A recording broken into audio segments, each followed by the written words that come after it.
to Dr. Nancy Duxbury, followed by the projection of a short video by Professor Wei Mingai.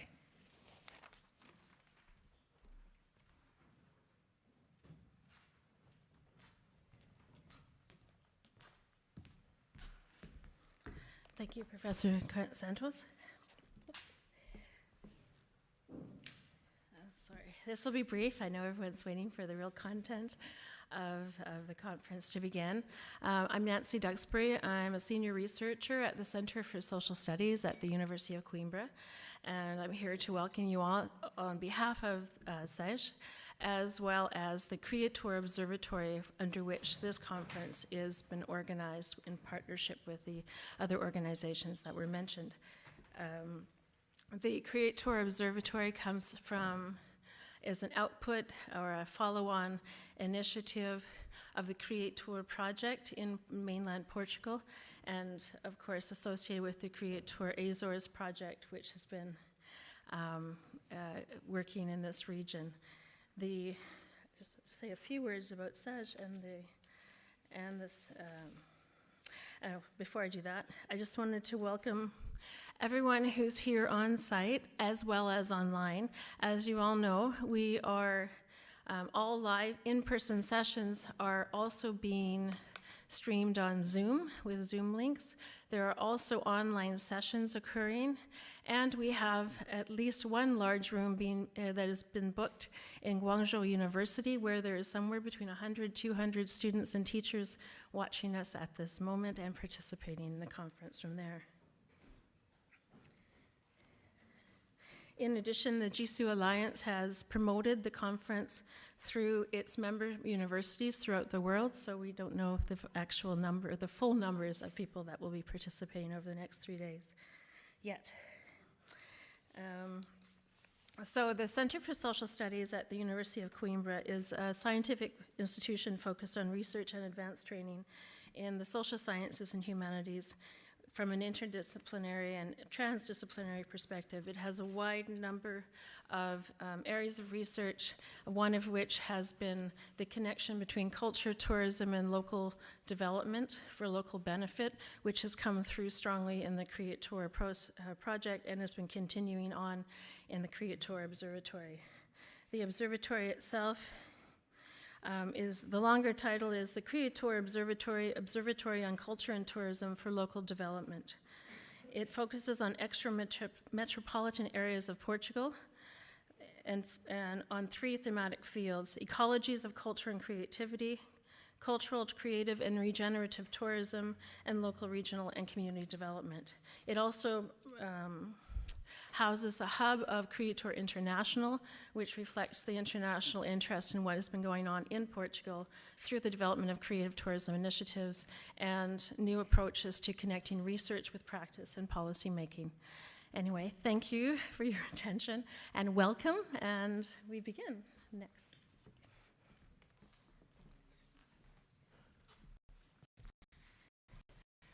Thank you, Dr. Nancy Duxbury. And now I will give the floor to Dr. João Mourão.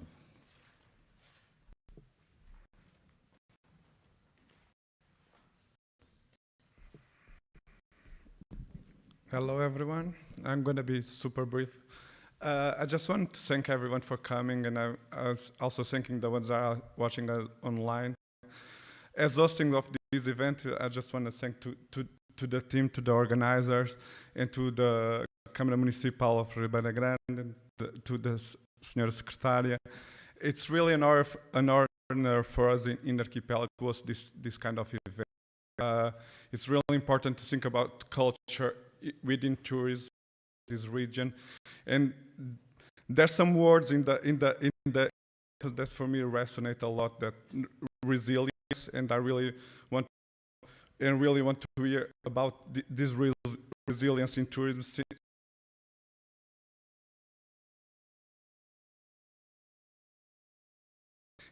The resilience has been working in church, so it's really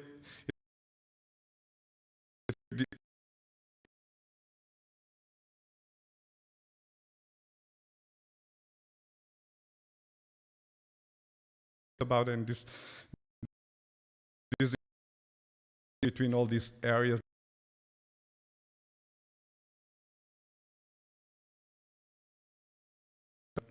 in their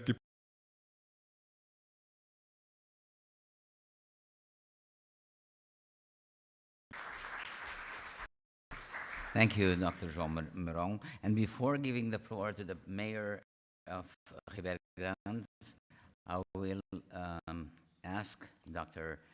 Nancy Duxbury to present us the video from China.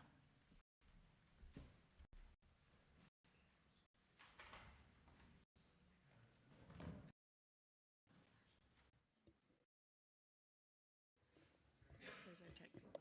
I can walk over there. We'll get this later. Tá?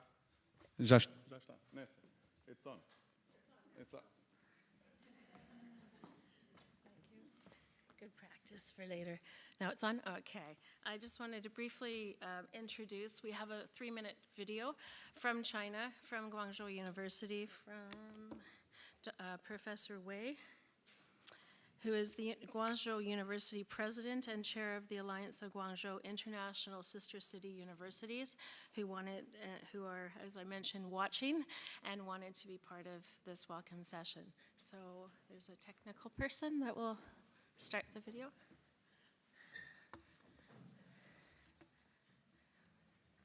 Will you help?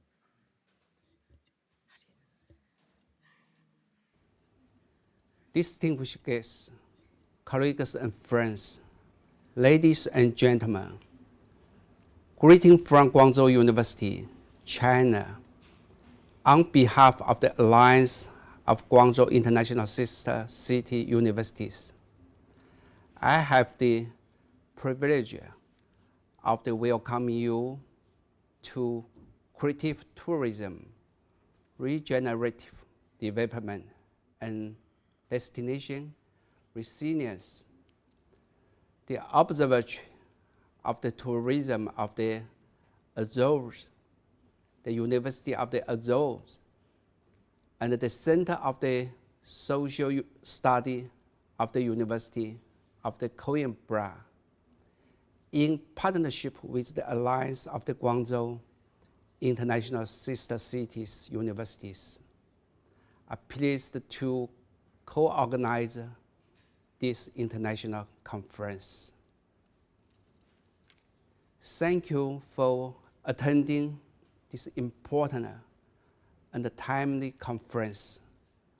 I wish to thank the conference organizing committee to specially include our members, the Professor Bernard and the Professor Duxbury, for their leadership and the opportunities for our alliance to participate. The mission of our alliance is to attract and leverage the academic results of its members in close coordination for the sustainable development of our cities. Our current 18-member universities represent 15 countries, 17 sister cities around the globe. The topic of this conference is extremely relevant today as we emerge from pandemic and revitalize our economies.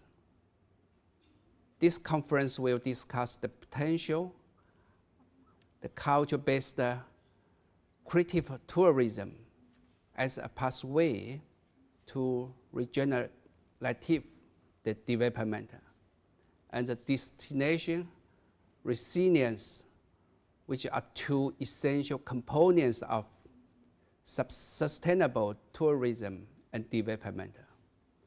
I wish the greatest success for these symposiums, and again welcome and thank everyone for your participation.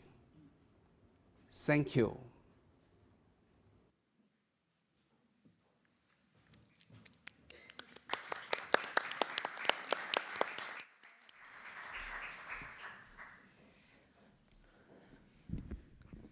Xixi, Professor Wei, and thank you, Dr. Nancy Duxbury, for bringing this partnership with this important Chinese alliance of Guangzhou University. Now I will give the floor to the Mayor of Ribeirão Grande, Dr. Alexandre Gaudêncio.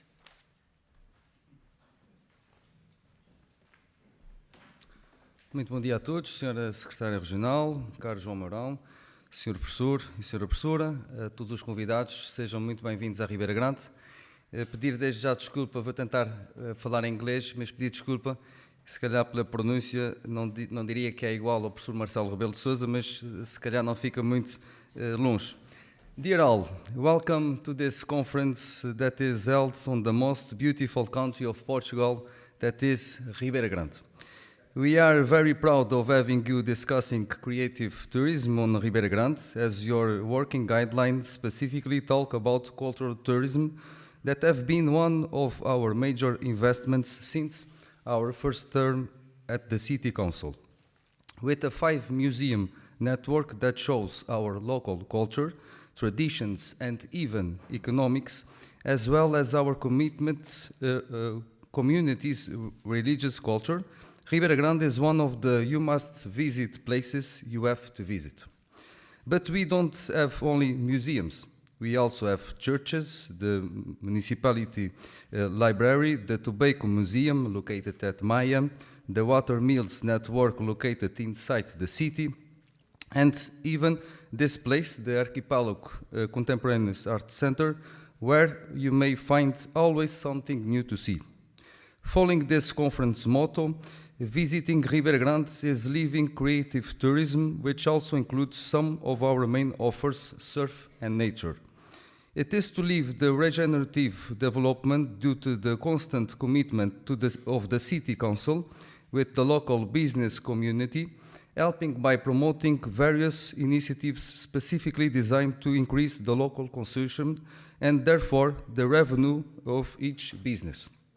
And also to benefit from the destination resilience, as the City Council has supported through the years many events such as sports events, being the surf one of the most international ambassadors, a wide range of conferences on various matters, music festivals with international renowned artists, besides having its own cultural agenda, on which are included some of the biggest cultural events held in Ribeira Grande, such as Cantar às Estrelas, an event where groups of people go along the city's main street singing in honor of Nossa Senhora da Estrela, Our Lady of Stars, and the Feira Quinhentista, a 16th century evocative fair that reminds the time when King Dom Manuel I granted to Ribeira Grande its charter as a county.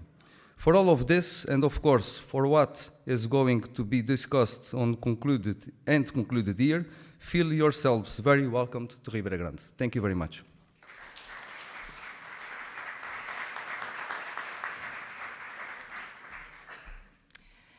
Thank you, Mr. Mayor. And now I would like finally to give the floor to Dr. Berta Cabral, who will close this opening ceremony, after which she will have to leave due to agenda reasons. Thank you.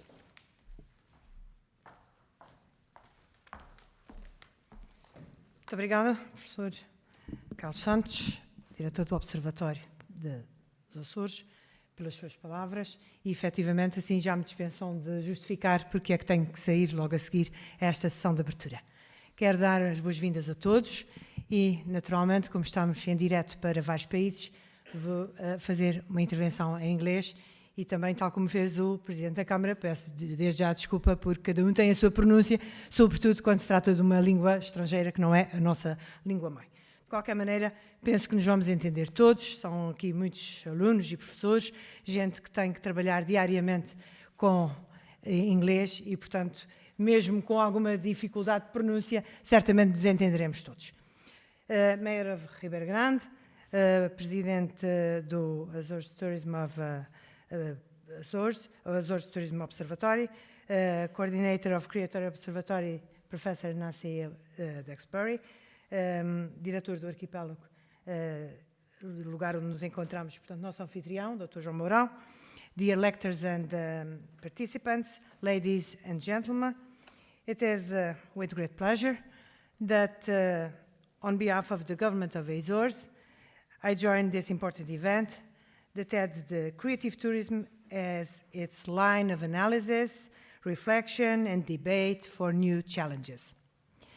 This is a conference of high significance to our territory and communities, not only for the impact of its international dimension, but also for contributing in the scientific and strategic way to the development we aim for tourism in the Azores. I say this because I strongly believe that the solid connection between tourism, culture, and creativity must successfully achieve an effective tie between political, economic, and cultural levels.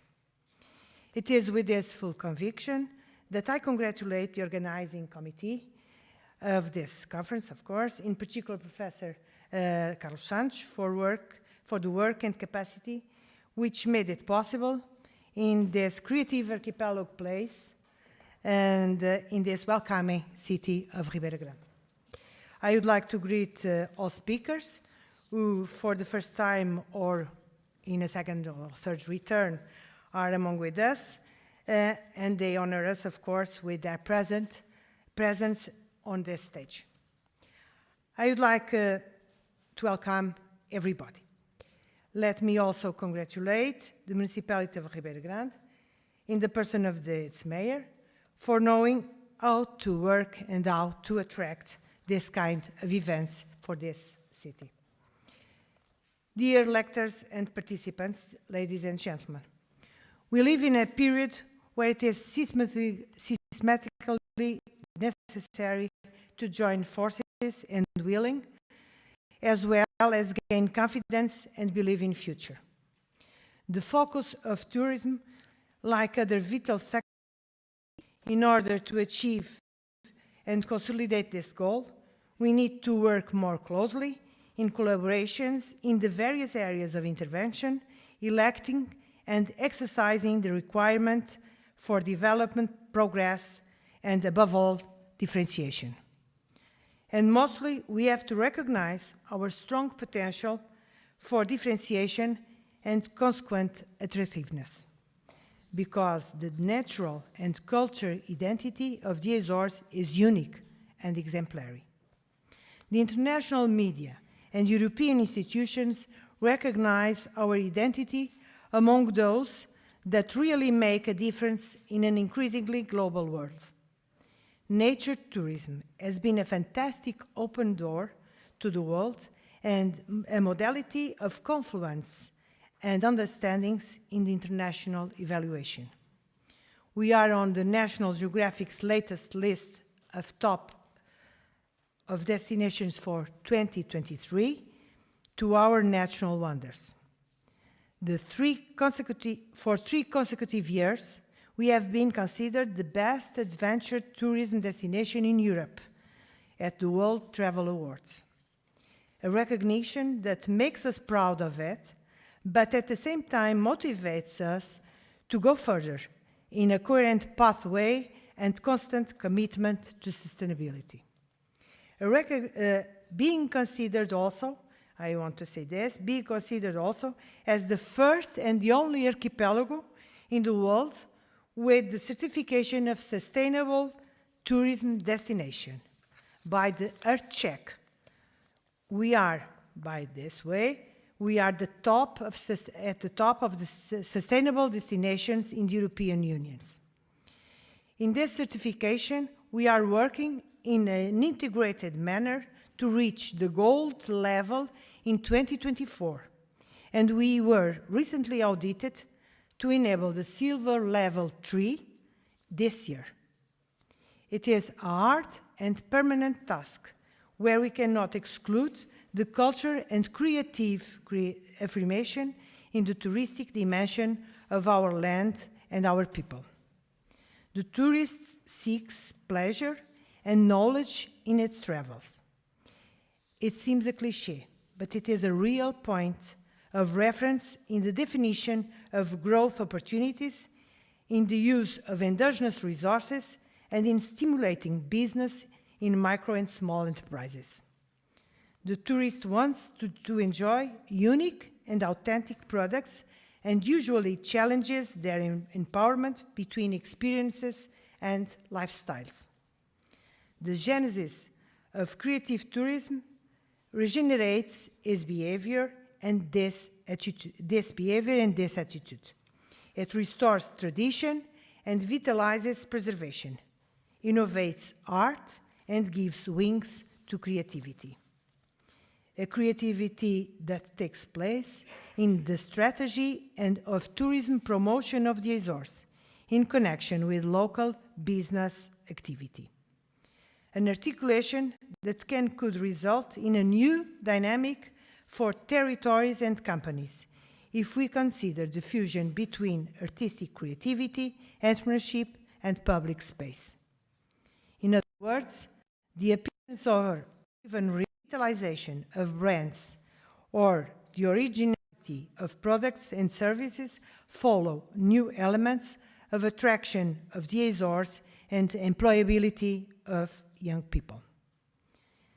I believe that on each of our 9 islands, there are pathways of new opportunities that can be explored. Creative tourism is an intrinsic value of the projection of places, and it's not a secondary actor of natural tourism. This is by right an important protagonist with proper synergies, purposes, and attractions. The excellence of scientific production gathered here today, more than any of us, will allow a more representative and prestigious interpretation. It will be this scientific potential that can be transformed into successful innovations in the Azores by the strength of the missive of creative tourism. A missive that, based on the circulation of talent, the integration of economies, and culture interdependence, will tend to intensify our natural human essence as people of the world and open to the world.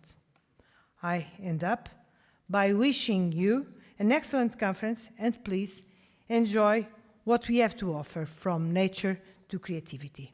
Thank you very much.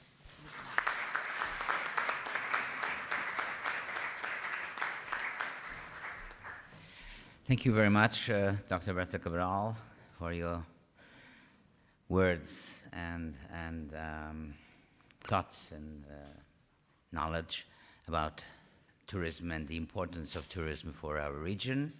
I will accompany now Dr. Berta Cabral to the door, to the entrance door, and I will ask the members of the table to leave the table, sit down in the first row, and I'll be right back. Thank you.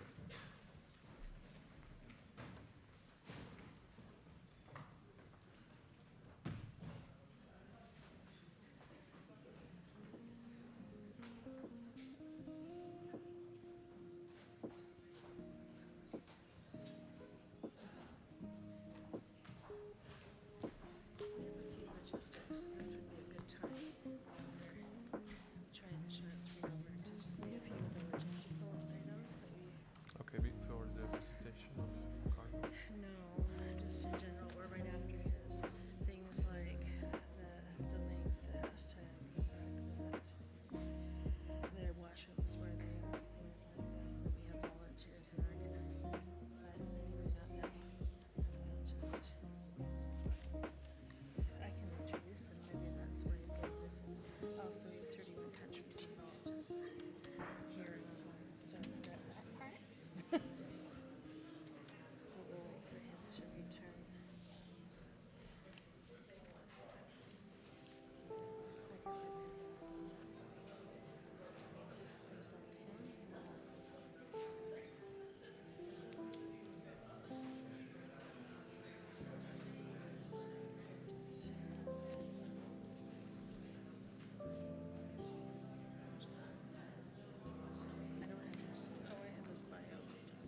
to say something about the conference. Can I just introduce you and or just or we have You going to introduce me now? Yeah.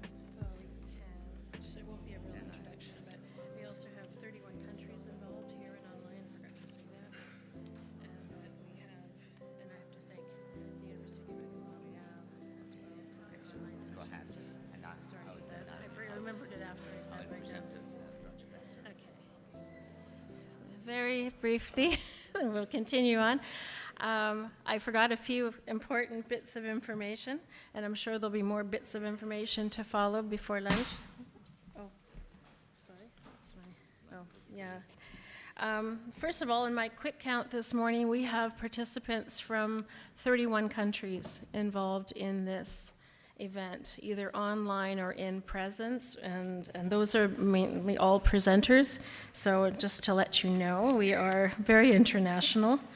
I won't list them all, but we do have representatives from across Europe as well as outside Europe, just to highlight Brazil, Canada, China, Japan, India, South Korea, Australia, Bermuda, Sri Lanka, I think that's the and the United States. And of course, whatever other count there is are all European countries, from Scotland and England through to Georgia and Ukraine, and many in between.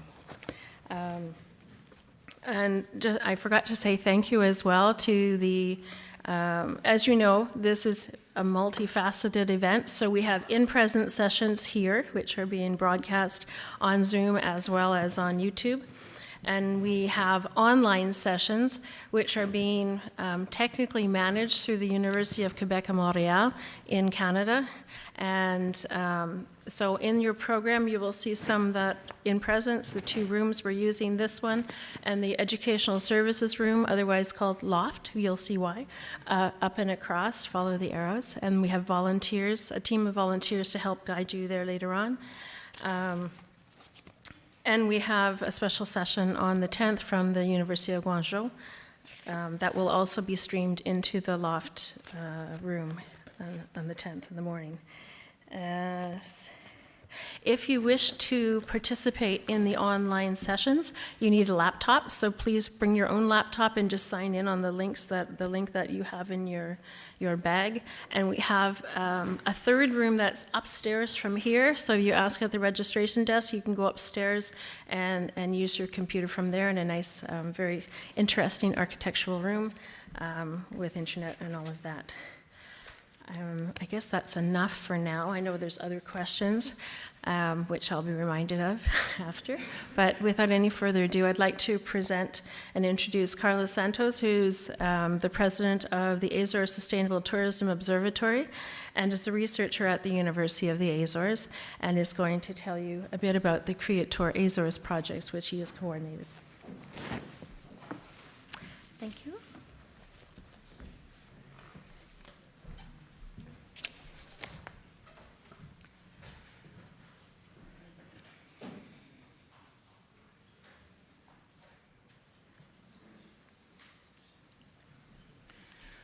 Okay, thank you, Nancy, for your kind words and for this introduction. I'm just going to briefly explain what the Creator Azores project is. The Creator Azores, turning the Azores into a creative tourism destination, is an applied research project coordinated by the Azores Sustainable Tourism Observatory in collaboration with the University of the Azores / Gaspar Frutuoso Foundation, and with the consultancy of the Center for Social Studies of the University of Coimbra.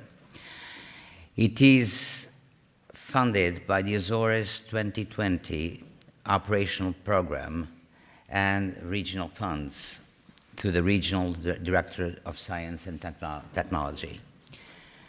The Creator Azores is a culture-based creative tourism project aimed at developing applied research on culture, creative tourism in the Azores, replicable in other islands' realities. This is very important. We want to export know-how on creative tourism on island destinations. supporting Azorean-based culture tourism companies, regional public and private cultural tourism entities, and local cultural tourism professionals in developing creative tourism projects or initiatives in the Azores in collaboration with a team of researchers in the fields of tourism and culture, helping transform the Azores into a competitive, sustainable, creative tourism destination, encouraging networking, social capital creation with those involved in either successful creative tourism projects in Portugal, as the Creator project mentioned before by Dr. Nancy Duxbury, which was the coordinator of that project in Portugal mainland. So namely this Creator tourism project in Portugal. The Creator, what were the benefits for the participants of the Creator Resource? The Creator Resource project offered the pilot projects the opportunity to participate in an applied research project with high regional, national, and international visibility, to develop and implement a creative tourism project and work together with regional, national, and international cultural creative tourism experts and partners, obtain advanced training and developing expertise in cultural creative tourism, promote their creative tourism projects with the status of pilot projects of the Creator Azores project, present and promote their creative tourism projects to national and international events organized by the Creator Azores, have the pilots' creative tourism projects published and referred in national and international scientific publications, scientific and others. We have published several scientific papers in international scientific journals promoting our pilots with case studies, get all the above mentioned benefits at zero cost. They didn't have to pay anything for all these benefits from the project, but they gave a very important and valuable contribution as well. Pilots, projects, application process, the objectives and the themes. The Creator Azores project aims at supporting pilot projects that developed creative tourism offerings by leveraging cultural activities in the Azores in order to contribute to the sustainable development of tourism in the Azores, namely projects that encourage tourists to participate in learning experiences and interactive activities in order to get closer to the territory and the Azorean culture. Offer tourists the opportunity to develop their creative potential through participatory creative activities and experiences together with local actors, at the same time contributing to the destination. Identify and produce value-added tourism products through the link between tourism and creativity. So through this link, we want to add value to the different types of tourism offerings in the archipelago. Increase awareness and promote the value of intangible heritage and creativity. Adapt and revitalize existing tourism products through creative tourism initiatives. That means innovating and diversifying. Use Azorean artistic and cultural heritage in creative tourism experiences.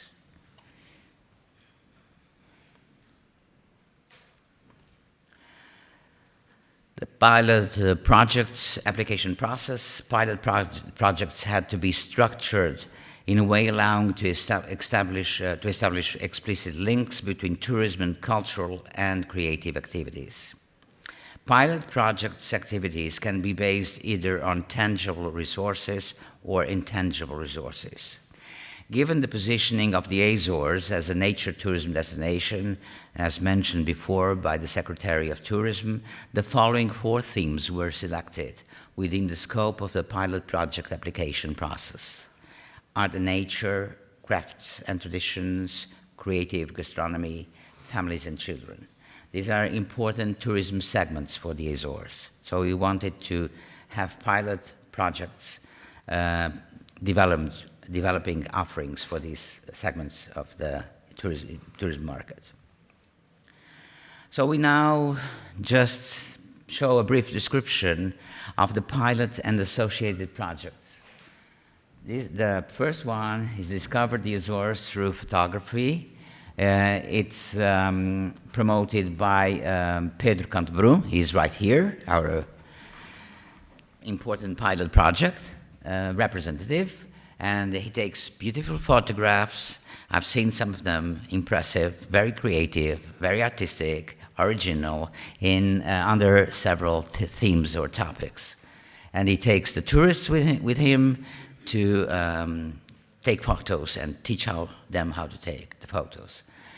Farm tourism tour experience. The farm tour experience is an original project located in Nordeste, in the island of São Miguel, and it provides a immersive, creative, and authentic experience of being a farmer for one day.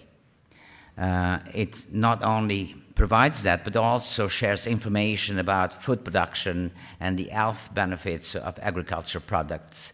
It's also a part of their offering. The third one is Azores All in Blue. This project aims to identify the tourism and leisure needs of families and children with autism.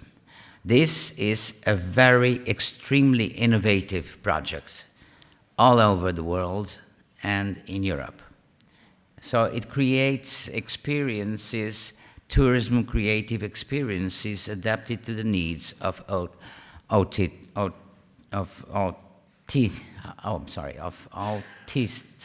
children.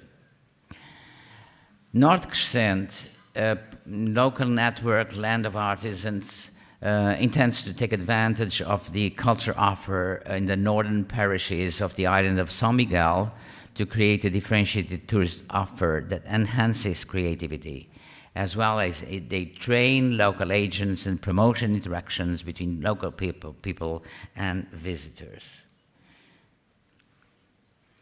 We have Art in Nature. This project developed several activities and initiatives, always based on the arts and artistic creativity, from music to plastic arts, photography, cinema, etc. It's located in the island of Pico, beautiful island in the Azorean archipelago, and the responsible person for this project is a very active young man, Terry Costa, who is here with us. Then we have Mahila Wake, which is a very creative and original name. I think it has some origin maybe in islands like Hawaii or something, very exotic, and creates and promotes adventure and personal development trips for women in the Azores. This is for the women's segment of the tourism market, so it's quite an updated and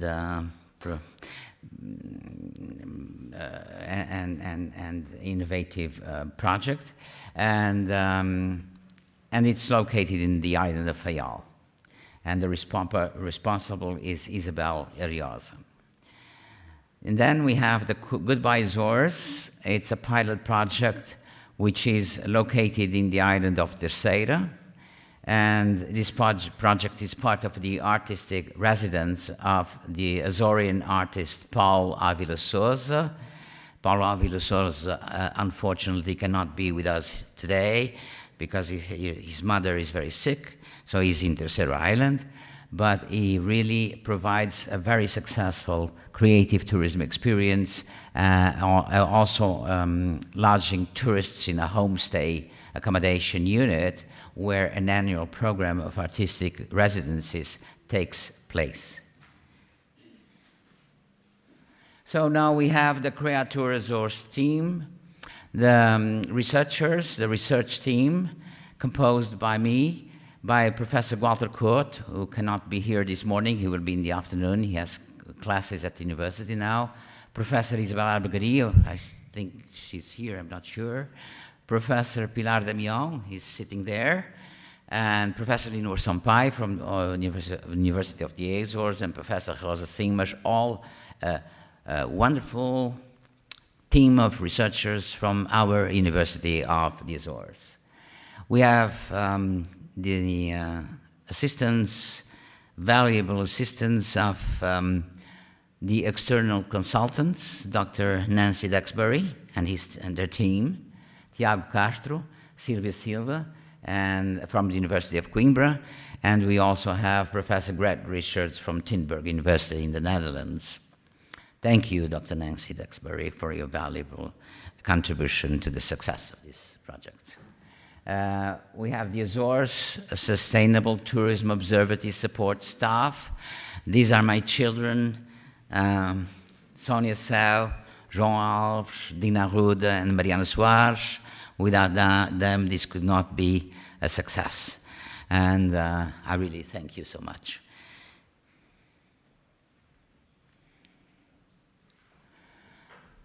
Well, I must also mention that the organizers of this international conference, well, I'm not going to say the name because it's very dense and so long, but it's the international conference within the research project Creator Azores, would like to thank the support provided by the following entities.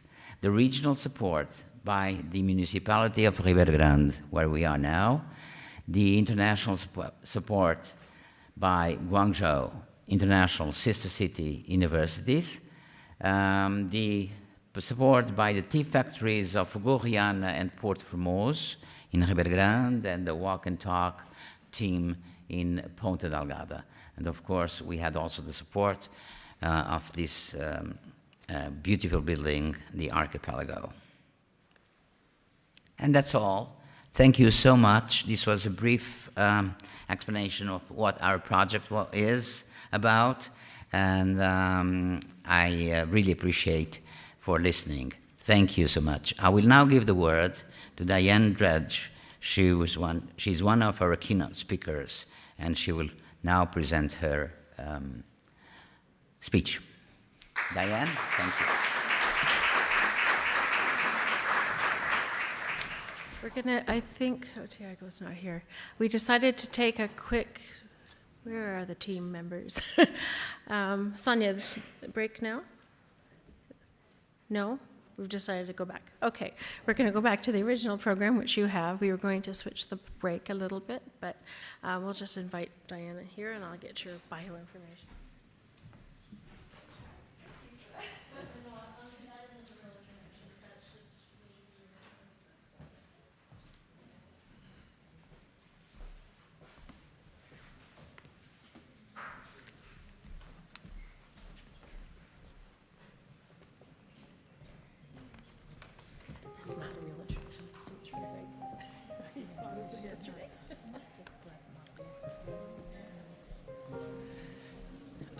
Diane took a long way to be with us here today. She came from Australia.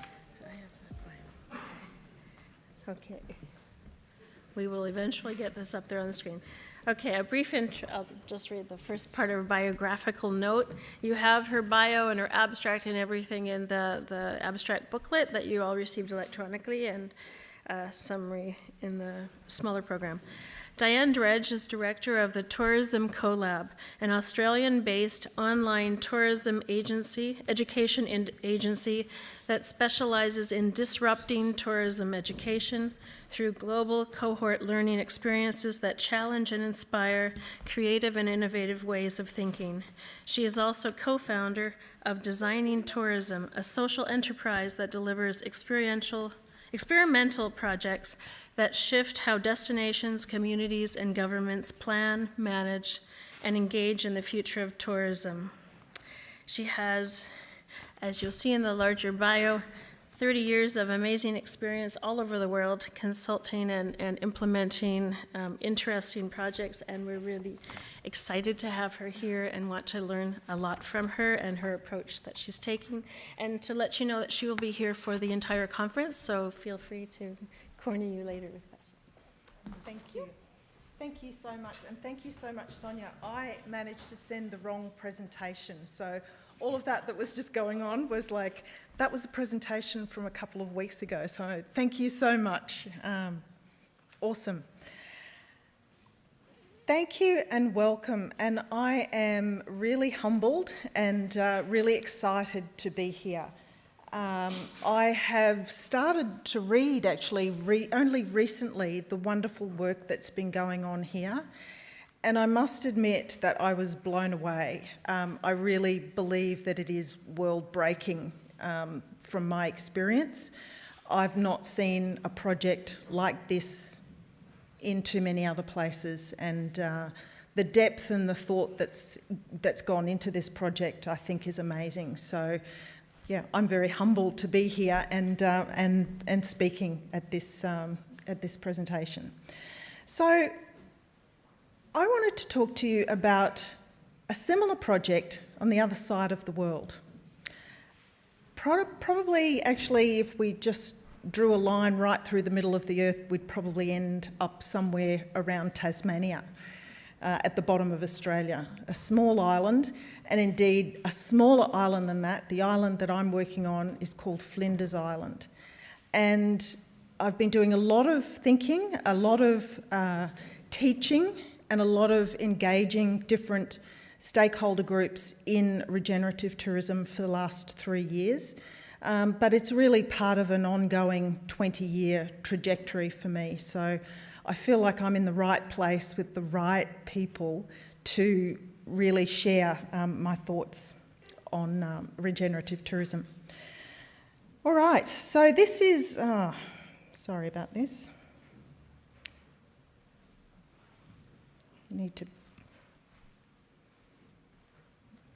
I'm not a Mac, I'm a Mac user, sorry. So this is a presentation that's really in 3 chapters. Can I put that there? It's a presentation in 3 chapters. And the reason why I give it 3 chapters is because I want you to think of this as a journey. And this is a journey that, I'm not very good at this, am I? Where's the buttons? Sorry. I'm just not used to this laptop. Okay, so it's connecting to the big shift. I really don't want us to take a linear journey here. I want us to take what I call this U-shaped journey. So connecting to the big shift that's going on and really understanding what is actually going on. And connecting, and I'm hoping that I can share with you a little bit of neuroscience. Neuroscience has become a little bit of a passion of mine because it's closely connected to creativity. The second thing, as we move down and we're really connecting to this big shift, I would like you to really think about awakening to this idea of regenerative tourism. And I know many of you are in this space already, but we're also working across different stakeholder groups who may not be in this space already. So what we're trying to do is really, first of all, connect and then awaken ourselves. And then the third thing that we're going to do is really think about how we act. And I really like to think about this journey in 3 chapters or 3 parts, because we need to actually make sure that we're doing that awakening, that we're making that mindset shift, and that we're really understanding the shift that we're making. And usually what happens when we're working in a very linear way, we actually go, well, this is the problem and here's the solution, and it's a really quick, movement between when we start and when we finish. And we know what the problem is, and then we just move on. We tick the box and we're done. So the awakening phase is really that stage where we can be mindful of what's going on. So I think what I wanted to do was start with, and I know that we've had probably far too many discussions about COVID and how COVID has changed the world. But I really wanted to draw your attention here to the seismic challenges that we have ahead. In the work that I do, and I work both with global cohorts in my online classes around regenerative tourism, but I also work with local communities in various parts of the world. And increasingly, people are actually talking about climate, and it's no longer climate change. People are talking about climate collapse. It's becoming much more common in the conversations we're having. So how do we deal with the cascading effects of climate collapse and what that means for, you know, what we're going to do? And I don't want to be negative here, because in fact, if we actually lean into this problem, there's lots of things that we can do. We just really need to change the way that we think and the way that we act. And that's what regenerative tourism is. So during COVID, there was this great wave of empathy that came across the world. People became more aware of how their own actions affect other people around them. They experienced a lot of anxiety and sought out, in many respects, they sought out help for that anxiety. I know the statistic in Australia, for example, is that for the population between 18 and 25-year-olds, that sort of young adult population, 80% of them sought out counselling and relief for anxiety. And that's actually really important, because what they've actually done is they've been introduced to mindfulness, how to actually understand what's going on, to really understand their feelings, and to think about and put in place strategies to help them deal with those feelings. So that's that you that I'm talking about in terms of awakening and then really understanding before we act. So mindfulness plays a really big role. There's actually research that's shown that mindfulness is directly related to our capacity to change and to adapt more quickly without, you know, sort of all sorts of anxiousness. So mindfulness, the world in many respects has been introduced to this concept of mindfulness. And as part of that, our integrated intelligence. So what I mean by integrated intelligence is that we have a head, a heart, and a gut. And how we actually work together and we actually acknowledge those sources of knowledge and what they are telling us is becoming incredibly important. Now, I don't know about you, but I'm having conversations with my kids now, and they're really attuned to their head, their heart, and their gut. We are finding this a lot more in the cohorts that we're working with and so forth as well. And this also brings us to this sense of meaning in our lives and purpose. So it's looking for that meaning, and that is expressed through the purpose. The purposes of our businesses, the organisations that we work for, our own individual purpose in life. So all of these things are changing. And I think that this is actually really an incredible wave that's bringing forth a new level of our development. So I wanted to just stop for a moment and ask you to shut your eyes. And we're going to take a few big, deep breaths. And I'd like you to think about your head, heart, and gut. So I'll just walk through this. So everybody just close your eyes and take 3 really big, deep breaths.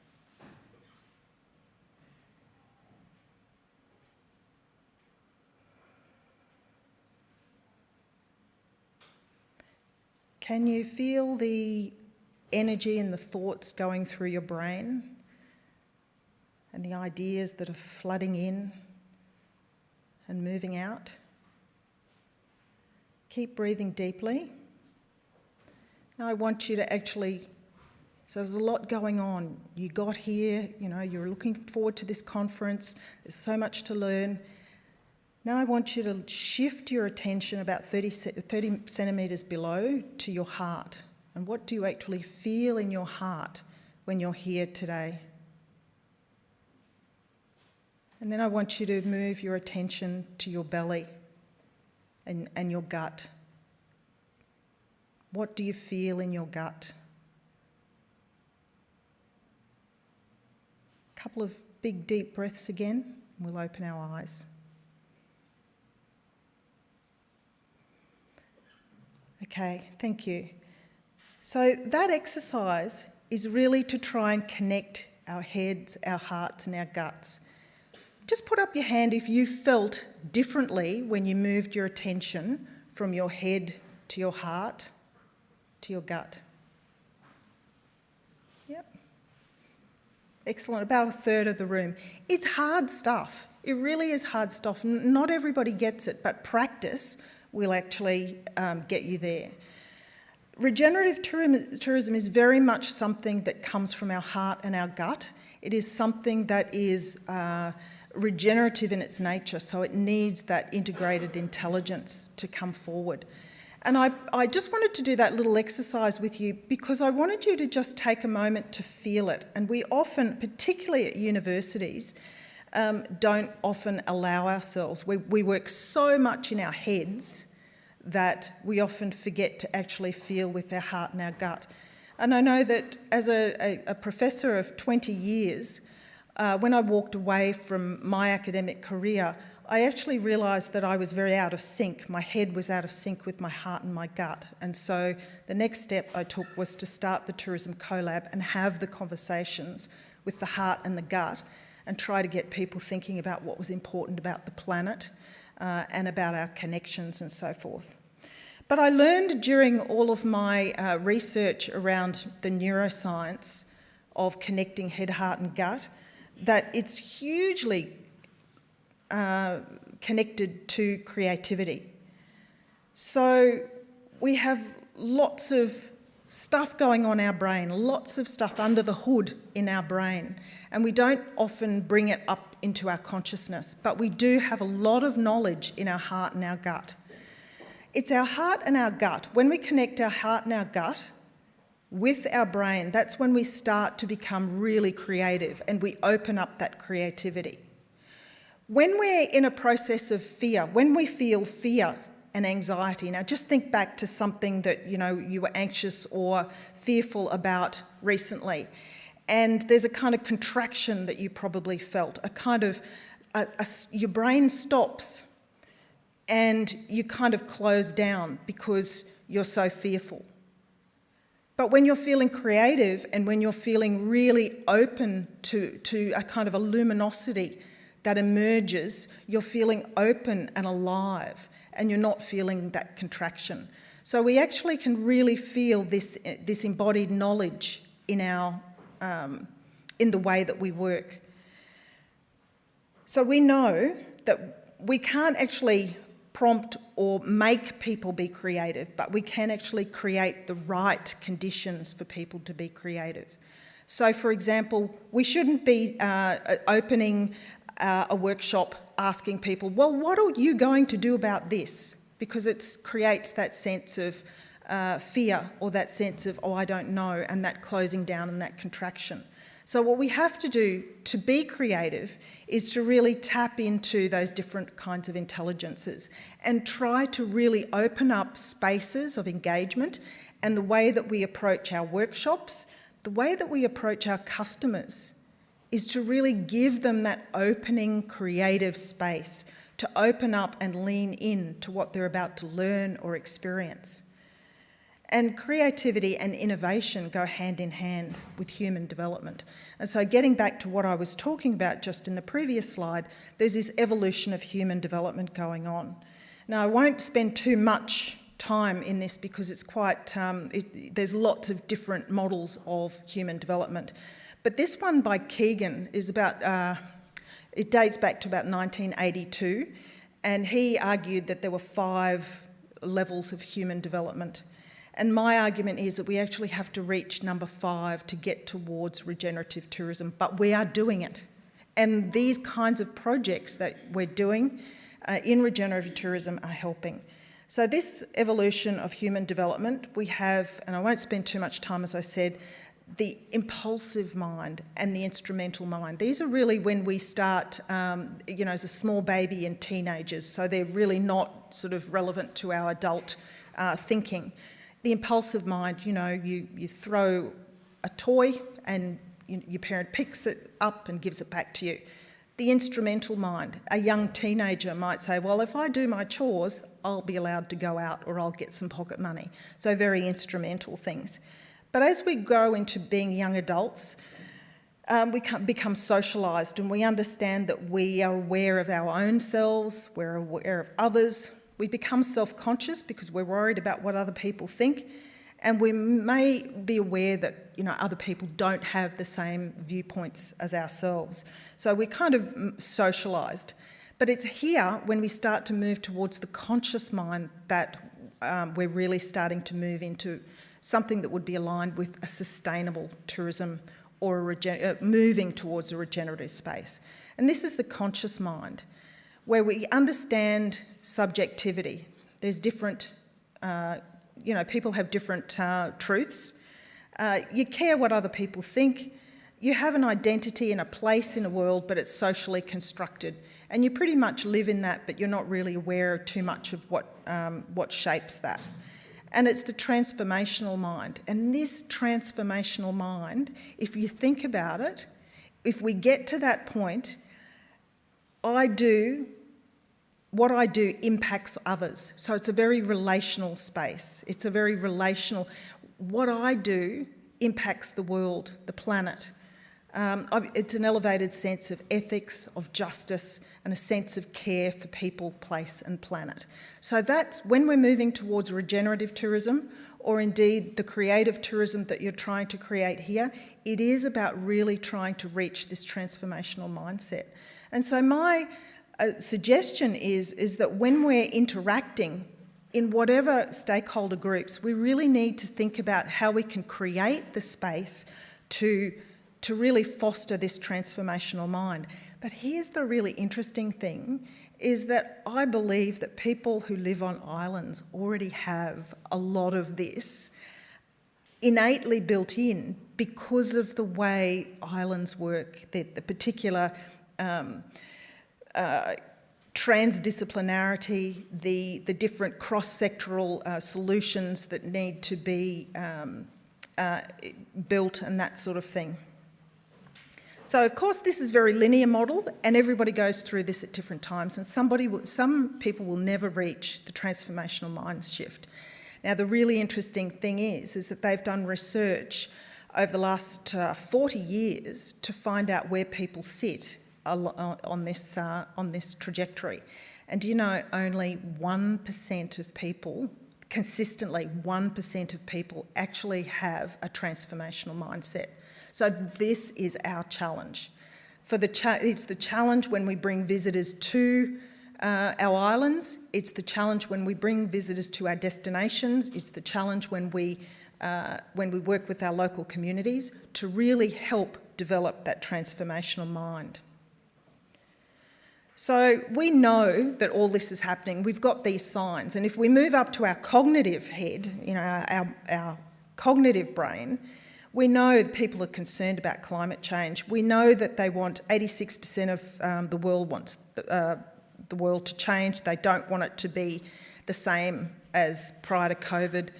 And 68% of people are looking with brands for that are conscious, with conscience, sorry. So these kind of consumer statistics keep pointing in the direction that this big transformation is happening, but I think we need to step over and really understand what's happening in a cognitive, a head, heart and gut brain kind of way. So other kinds of statistics, again from the cognitive element, is all around 79% of businesses, 79% of global business leaders believe that purpose is central to their success going forward. And 54% of people are actually looking at transformational experiences.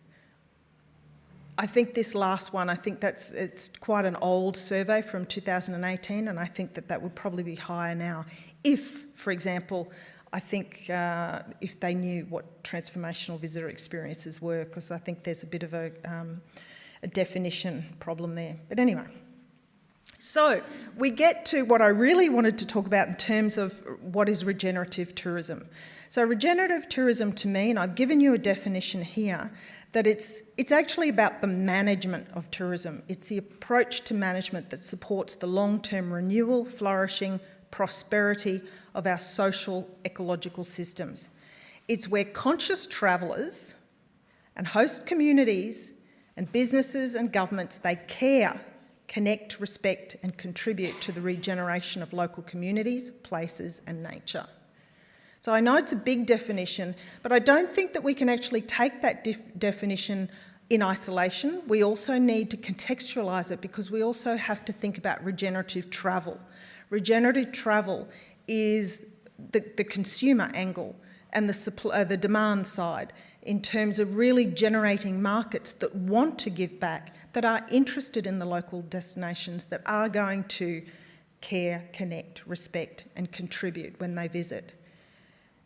And the other element of that I think we cannot ignore is around transformative visitor experiences. Now, going back to the neuroscience, transformative visitor experiences are visitor experiences that connect with our head, our heart, and our gut. We can't have a transformational visitor experience. It's kind of like a liminal moment in which we walk through and we can't unsee what we've just seen. We cannot unexperience. It changes us in a way that we either have connected with ourselves and we have a new understanding of ourselves. It changes our connection with the people that we're travelling with or that we're working with, and it changes our connection to nature. And when you have all three of those, again, it's transformational. But we can't, we can set up the context and set up the conditions for this to happen, but every individual is unique, and therefore transformational visitor experiences are something that you can hope for, you can plan for, but you can't actually guarantee, because it depends on so many contextual factors. But again, regenerative tourism has to sit within this kind of balancing of regenerative tourism, travel, and visitor experiences.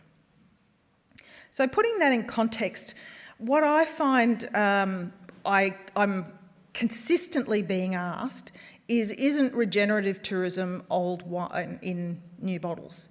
Isn't it the same thing as sustainable? No, in a word. And here's a diagram that I think hopes to explain it. So if we're on a continuum, and on the the vertical side, we're either part of the problem, being extractive, and we're consuming resources and we're not giving back, or we could be part of the solution by regenerating, by giving back, by offering experiences that truly deliver good back into the communities and to nature. And then on the horizontal angle, we're working me as an individual to we as a collaborative system. So I see it as being business as usual, as being the lowest, where we've come from, and the aim of that is really to be less harmful. We travelled through this time of being green, where we wanted to act to avoid harm, but it was really in many ways what we call greenwashing. Then we get to sustainable, and sustainable does use that kind of scientific approach. It's a very cognitive approach. It's all divided up into metrics and criteria, and we can achieve certifications and we can generate positive outcomes. And this is good. This is what we have at the moment. But we can actually move forward, and this is the trajectory that we need to move towards. We're now starting to talk about restorative tourism or positive impact tourism. I think that's a little bit confusing, and I often talk about being place positive, community positive, nature positive, so that we can actually break that sort of big term down. So being restorative and trying to be impact positive.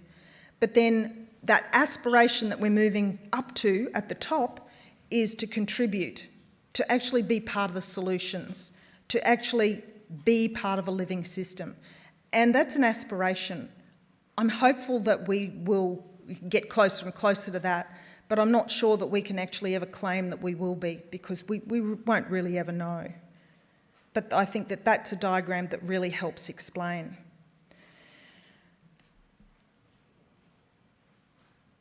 So taking all of that sort of big picture thinking, I wanted to share a little bit about a project on the other side of the world that's very similar in many respects to what you've been doing here, but it's a very small island. Flinders Island, and I forgot to even put a map, so you'll have to imagine Australia. The little island at the bottom is called Tasmania, and in between the big island of Australia and the small island of Tasmania is a little island called Flinders Island.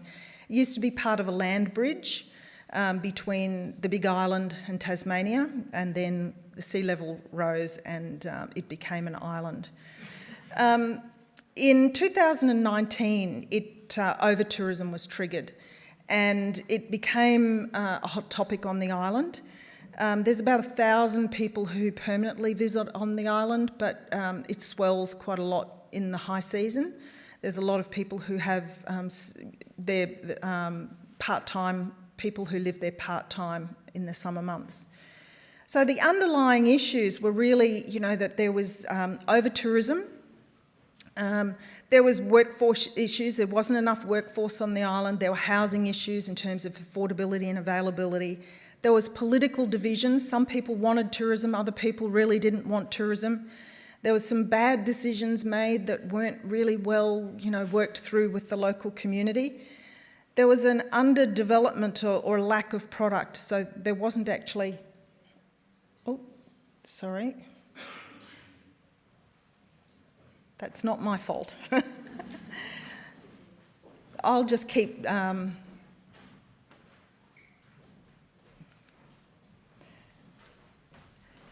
So there were... I don't know what I've done. I didn't touch it.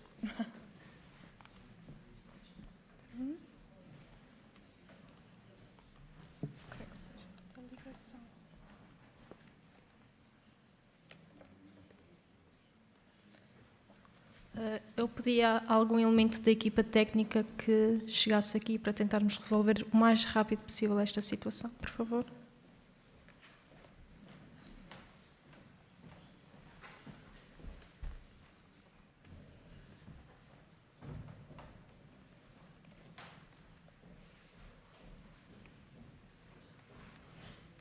Is it the projector?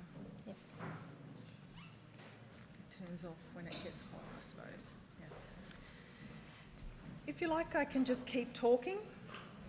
Would you like me to just keep talking? Yeah? Okay. So, sorry. So there was an event on the island called the Food and Crayfish Festival. Crayfish are incredibly photogenic and very attractive to visitors who, think that seafood should be available all the time when they go to the island.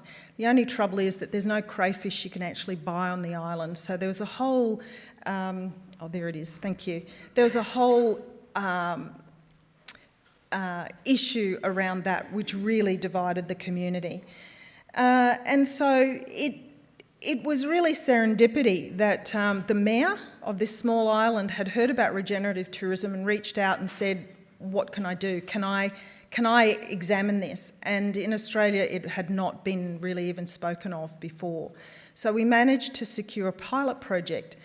And this pilot project started, it will finish in July next year, and it's a 2-year project. And it has very similar goals to the project, but I guess because it's a smaller project, slightly less ambitious, but nevertheless very ambitious for an island of 1,000 people.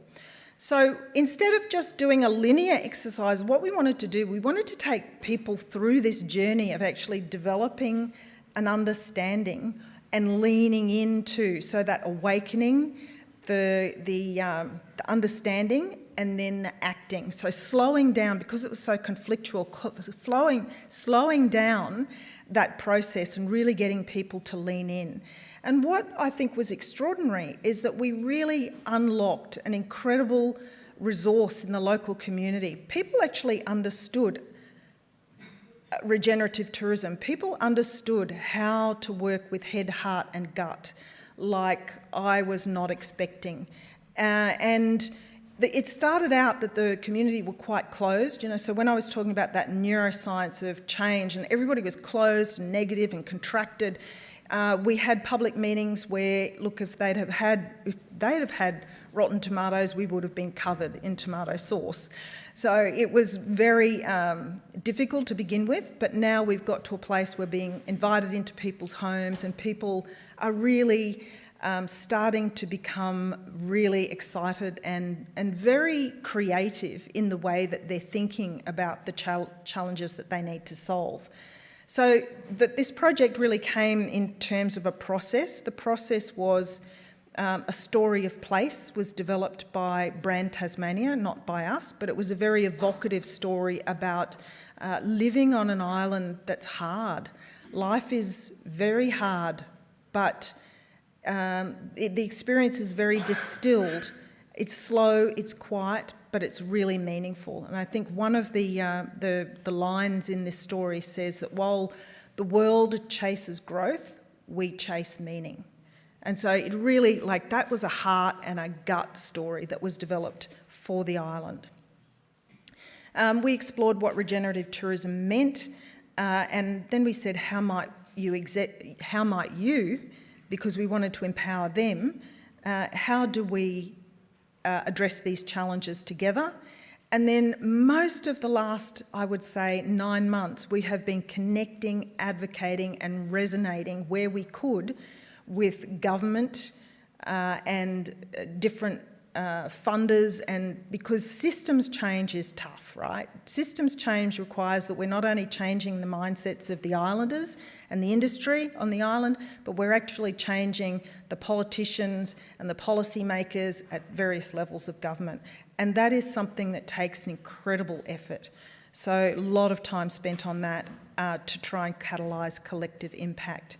I won't go through this slide in any detail, but just to let you know that the conversations, you know, we've got lots of metrics around what we've actually achieved here in terms of the conversations that we've had, the ideas that have been generated. When we said, how might we solve some of these challenges?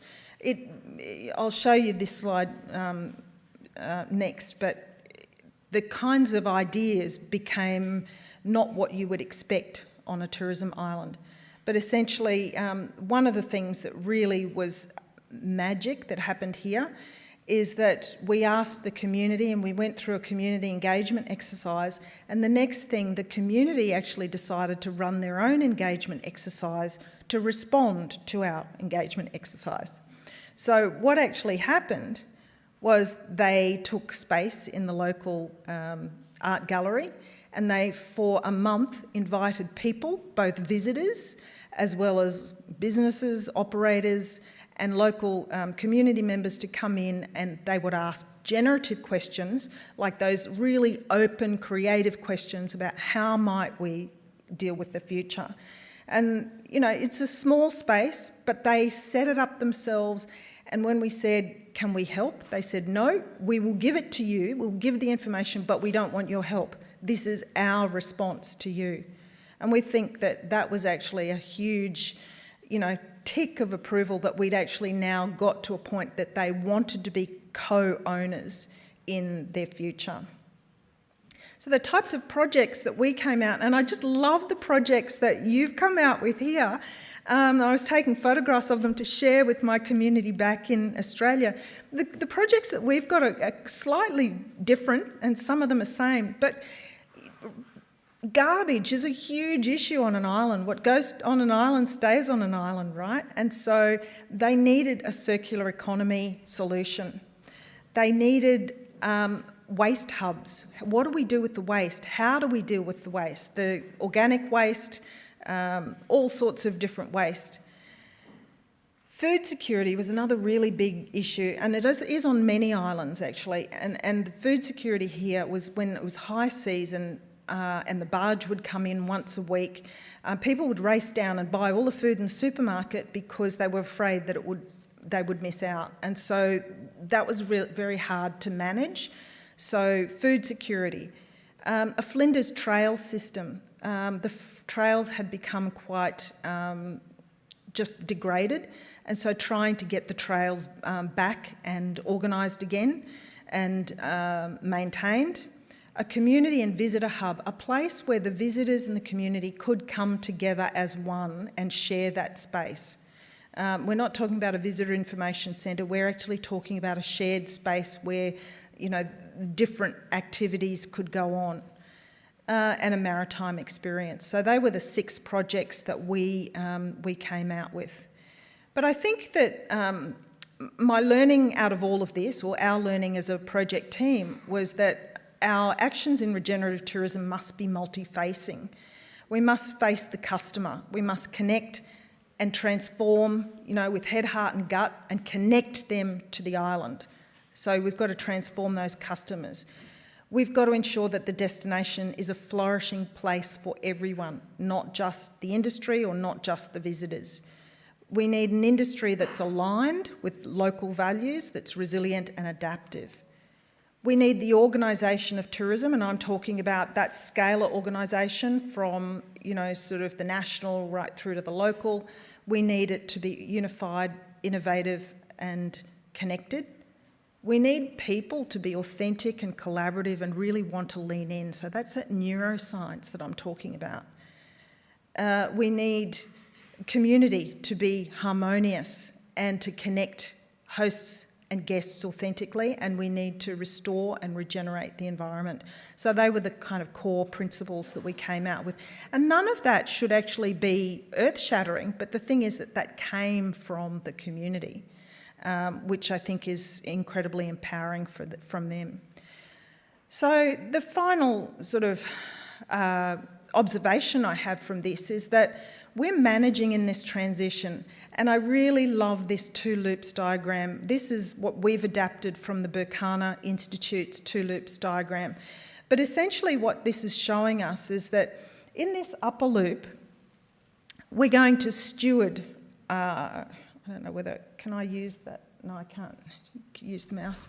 When we're sort of in that old business as usual stage, we're actually stewarding old ideas. But then some people, some businesses, some communities will drop off and go, you know, there's a better way of doing this. And they will name and they will start to connect with this new idea.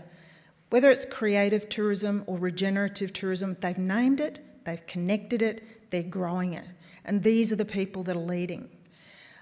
At the top, we've got those people that are stewarding the old ideas and giving hospice to them. So, you know, it's because we haven't got anything better, let's just keep doing what we've always done. And they just keep going on. But their transition, when you go into the dotted part, will be much harder because we've got these people who've connected, who've named, who've started to build the movement. They're being nourished by each other just as we're being nourished today because we're in a space where we're all on the same page and we can illuminate these new ways going forward.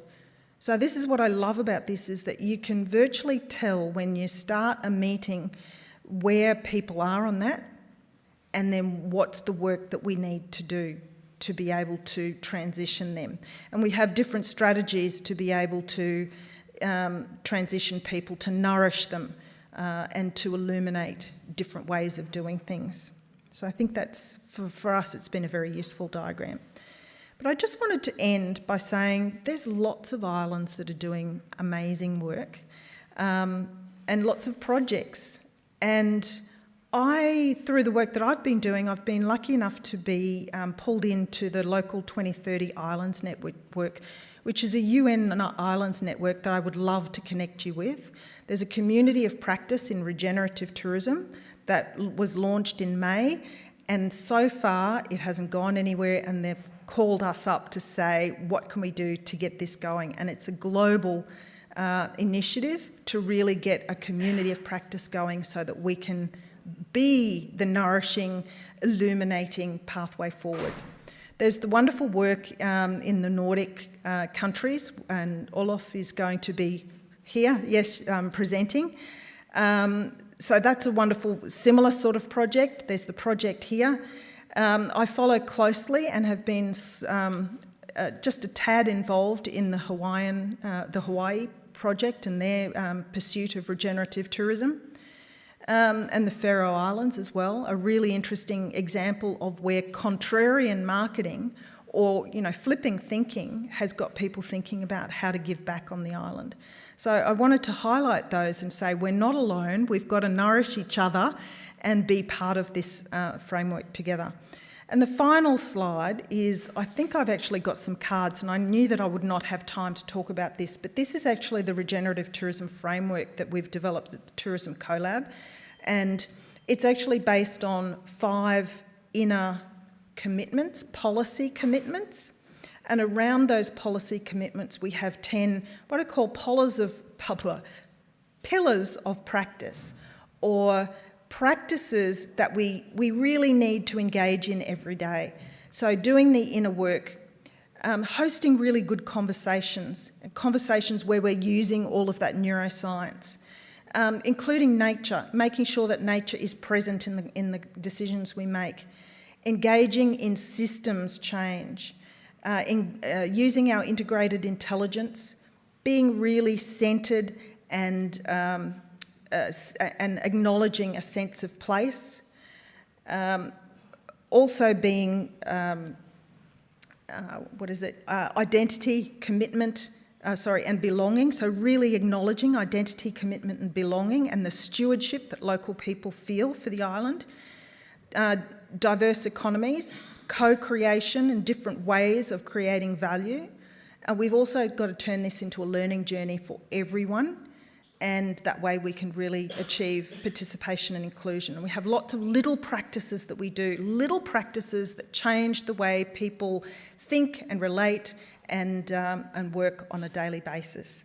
So with that, I'll leave you to it. And I just wanted to ask people, we are doing a survey to determine readiness for change. And I'd love everybody to help us. Anybody who's involved in tourism at all, we just want to see, get a global understanding of our readiness for change. And so because you've heard me talk today, you might see some of these questions and go, I know why she's asking that question. But for most people, they won't. So we're really, really looking forward to being able to look at that readiness for change and see if we can place it on that 2 loops curve that I showed you earlier. So with that, I'll say thank you.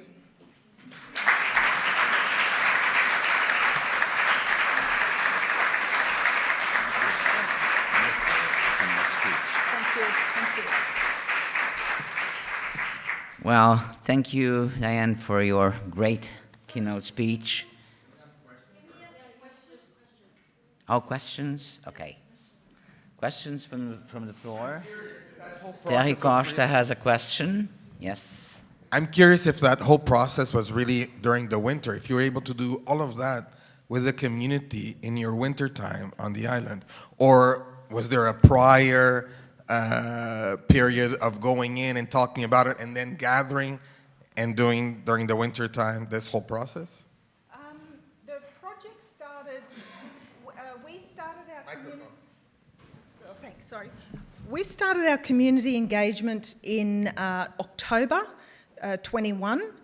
I wouldn't say that it's finished, to be quite honest, but we did an intensive 5 months, right up until the end of April.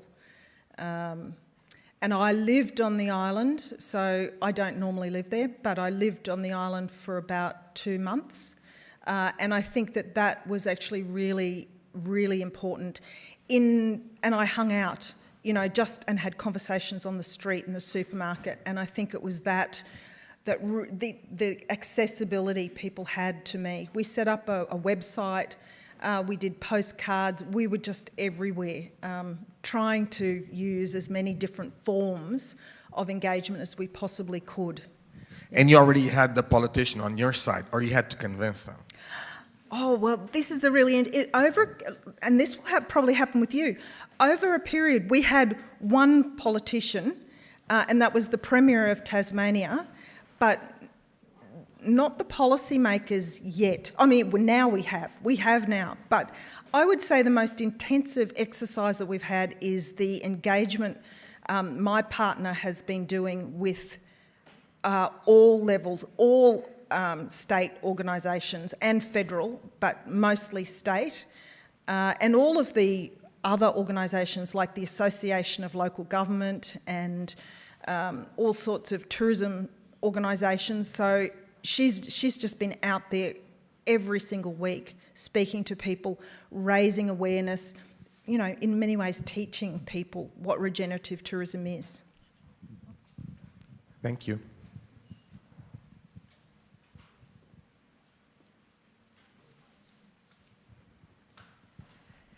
I just want to thank you deeply for bringing this perspective of a holistic approach to tourism. It's quite refreshing to hear someone speak about the mind, the heart, the gut. So I thank you for that, and I really hope that our local decision makers will listen to your presentation because I feel that although there is the dialogue and the conversation around sustainable tourism, what's lacking is the heart and the gut. I think we're still very much in the Azores, stuck in the head. So yes, thank you for this refreshing approach. And you spoke about collaboration. So are you thinking about collaborating with people in other parts of the world, or sharing how you've done this approach so that we're not reinventing the wheel here and we can adopt some of the approaches and push this through quicker? Yeah, we don't have much time, that's for sure. And I'm truly collaborative. The only limitation is my time and the time of my team. But Olof has actually done one of the courses in the Tourism Collab, and through the Tourism Collab we actually love to get cohorts of people together who can share their experiences. And I think that one of the most uplifting things of that is that people go, oh, I'm not alone. And what did you do here? And what did you do there? And they share their experiences. And I think this community of practice that we really need to develop, and the ease at which we share and we uphold each other is really, really important, because we are coming from a system that's competitive, and that it's all about competitive advantage and, you know, winning the brownie points. And so we need to really try to work together. That's the only way that we can do, is work with the me, not with the we, not the me, sorry. Yes. So look, you know, I'm open to all sorts of collaboration in any way, but I really think collaborating with the UN Local 2030 network is absolutely imperative, just because islands bring so much innovation to this space. And yeah, let's think about other ways we can do this.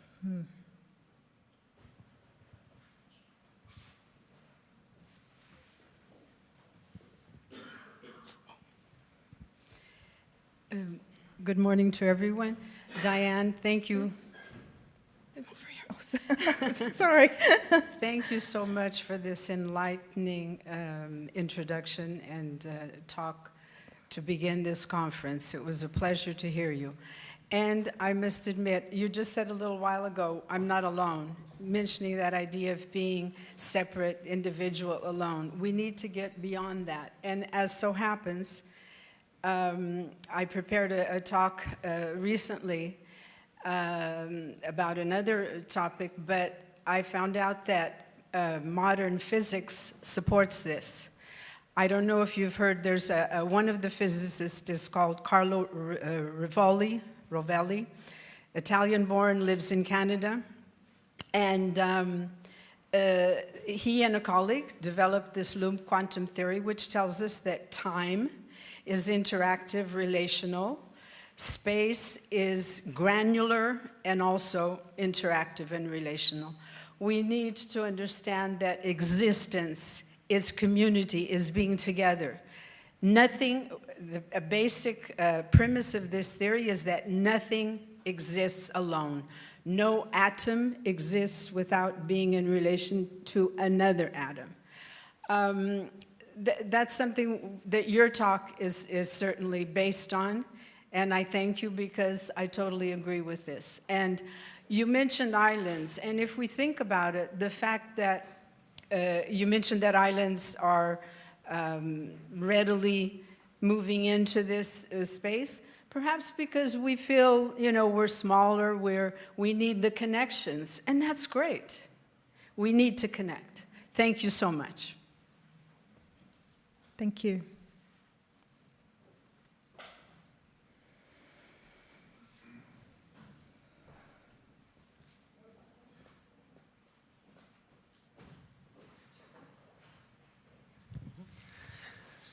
Hi, Dan.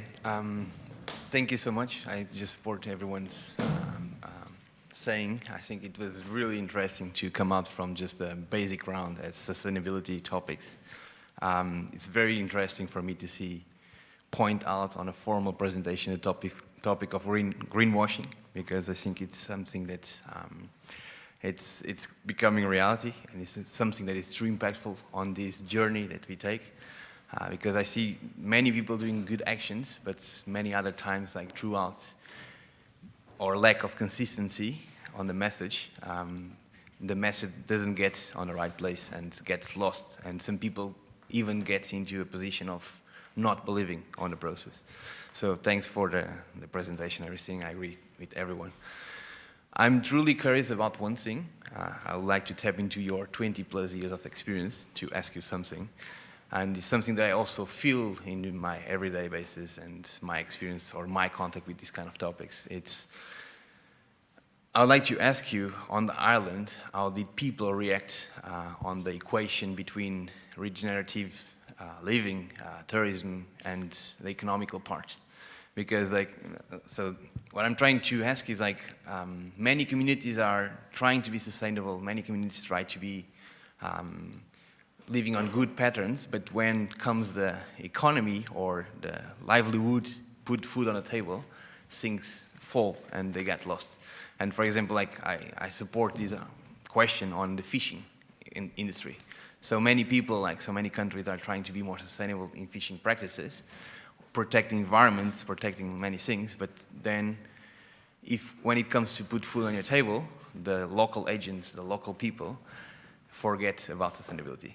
So what I'm trying to understand is, on this specific example that you lived, that you study, how does the economical side engage with the regenerative side on an everyday basis? Can you just explore or tell us a little bit more about this? I'm just truly curious. So if I understand, it's the ambiguous relationship between living and having the means to live and the idea of regeneration. I think it is ambiguous, and I think that it's not easy. I guess on the island that I'm working with particularly, there is a deep... So a lot of the people there can trace back their heritage to 5 or 6 generations, which is really unusual in Australia. And there's a deep connection to nature, and a lot of the reason why even the people that live there now live there is because that they're attracted to the natural environment. And this kind of magic that the mountain on the island called Mount Strzelecki has for them. It's kind of like this magnetic pull that pulls them there. So they themselves admit that they need an economy that's flourishing, but they are also really passionate about protecting it. And I think, when there are a lot of people who would not... have you heard of the term prepper? A prepper is basically someone who is prepping for the end of the world. I wouldn't call them preppers, but they're definitely people who live on the island because it's far enough away from whatever's going to happen. So it may be this is a particular island, but I do think that there's a number of things that are really resilient. Like islanders tend to be really resilient. They tend to be much better at thinking across scales and across sectors, and they're complex thinkers because they do multiple jobs and they have multiple skill sets, and they can fix anything. They can solve problems more readily. But when it comes to actually earning a living, a lot of the challenge that we've had is that they expect government to solve their problems. And so a lot of what we've been doing is telling them, look, if you tell us government should, you're going to have to put $20 in this jar, in the tip jar on the table when you walk in, and trying to get them away from that. So really seeking to think about how we might solve these problems. So using a lot of design thinking for, sort of exercises to get them to think, well, how might we do this? And what might be the revenue stream? So we have actually come up with different, small projects, but I'm not sure that we have the solution to that. It's complicated, so I'm sorry, I don't have a straight answer. Like I said, I was not looking for an answer. I was just looking to tap into your experience and to try to understand how did you guys engage on this kind of situation. Definitely. So one of the things that we did do is when we identified the community projects, we brought in a person who is experienced at accelerating business projects. And so he was constantly saying, yeah, that's a great idea, but can we think about the revenue streams? Can we think about the business model? Where are the channels? So he was really getting them to think like that.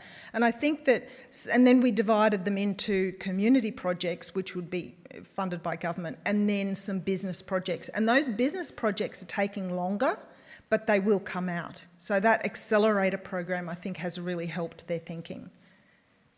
And just finish, and sorry, what about the approach with the government? Because there is one side of the problem, is people, individuals. What was the reaction or what was the approach with government? Because as individual, many times, like you said, you feel alone, you feel like you cannot do much, and you rely on your government to make the right decisions for you.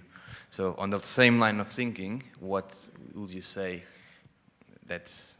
We have definitely positioned this project as an experiment to help other locations understand and solve their own problems. So we now have policymakers very supportive, and even, some policymakers that were quite resistant to begin with, everybody is wanting to know more and wanting updates. And that, to me, is one of the biggest challenges we have, is to continually update the numerous policy players that we have in this space. I just don't think we can underestimate, because we're trying to work in a system and do that systems change, being able to make sure that all of those policymakers and the elected representatives understand. But having said that, we've also gone through local government election and a state government election and a federal government election during the course of this project, so starting that process every time again. Thank you.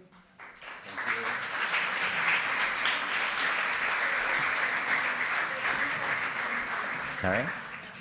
Sorry, apologies. I'm sorry, but just a very quick question from a participant that is online, and some people are following us. And the question is, a very quick answer, because we really need to go to coffee break.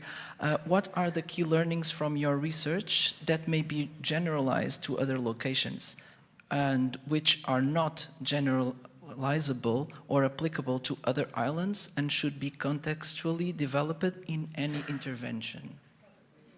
Oh, I think that's a thesis, actually.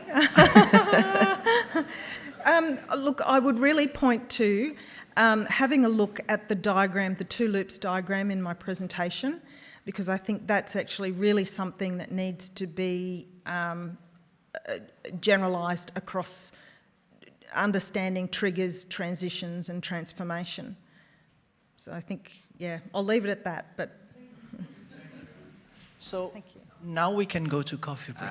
Excuse me, I'm announcing. Thank you, Diane, for your great keynote speech. And I have good news for you now. We have a 5 minutes break. Thank you.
Ok, agora já percebi como é que isto funciona. Hi, good morning. Thank you for being here. And this is the roundtable with the pilot projects of the Criatura Azores project. It's been a challenge these last 3 years with something in between. I can't recall exactly what, but something happened and things got lost a bit. But now we find ourselves again here in this beautiful island with a beautiful audience and to talk about what was the experience and what are the next steps, what's coming up. So we are a bit short of time and so I will not present each project. You have the opportunity to find them. They have some showrooms in the room of coffee breaks. Don't forget these beautiful faces. You just can come along and ask them whatever you want about their projects. They are really good projects, so very enthusiastic and reaching, so I exhort you to ask them. So, 3 main questions. I will try to resume very quickly, and I ask you, you can be briefly, but not too briefly. And then we go to your side to ask questions, comments. So I will launch the first one. And what are the 3 main challenges to the continuity of your projects? A few seconds to think about. Anyone? Terry, Isabel? One side goes. In order? Yeah. In order, okay. In order? Yeah. In order It's this easier one, to go. Okay. Yeah. Great. Okay, so the main challenges. I just want to say, I said this before today, it's not easy to be an entrepreneur in Portugal, not at all. So I don't know if I speak only for myself or if for everybody here, that at least I don't live from this project yet. It's hard to maintain the project in an economic, sustainable way. So this is the first challenge. I think it's hard.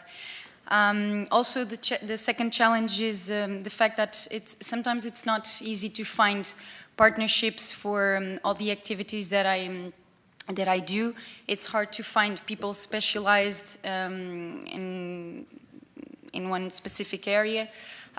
Just to contextualize, my project is Mahila Wake, so I develop women experiences, travel experiences for women in Azores, and I needed this summer to find a cook, a veggie cook, and it was really hard to find because all of this problems, because we live in a small archipelago where there's not a lot of resources, at least in Fayal, where I cannot pay for one person to be full week with me to cook. So and this specific type of cooking, so it's vegetarian food. So yeah, this was one of the examples of difficulties I had to find specialized people to work in this project, this experience. So there's other examples, but I'll pass now. Hi, I'm Terry Costa from Miratech Arts on Pico Island. And the project started 10 years ago only with artists, and then it kept developing more and more to the point that sometimes some of the weeks they're just general tourist visitors, not artists, but they want to, for part of their experience in the Azores, more specifically on Pico Island, which is a mountain island, to be immersed in the art, from the local to the contemporary and what you could do in nature. The main question I still get today is, oh, we have some time between our next adventure, or it's raining, can we come over and do some artistic project? And I'm a person who likes to take time. So I already told the tourist guides from the bus tours that if you don't have at least 2 hours, don't call. Because I like people to come to our property, which is literally 2.6 acres of open land with vineyards, with trees, with coastal zone, so that you can explore the land through a point of view of the art in nature as art. And then, of course, you could have a picnic or a workshop, depending on what you're more interested in, be it the musical side, or be it the visual art, or be it storytelling and whatnot, and that way develop. So one of our main concerns and the challenge is that we have gotten to a point that our tourism is fast growing, and fast as in, we've been there, we've taken the picture, let's get out. Which is, of course, the wrong side of tourism, in my point of view. So that's a challenge to overcome in the next few years.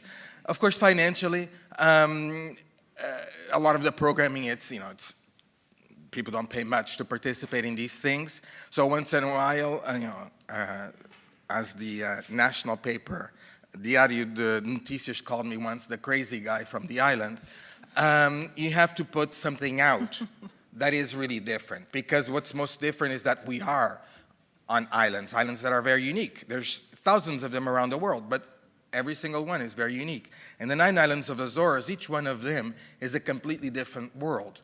And when you arrive to this mountain island, be it by sea or by plane, you feel it.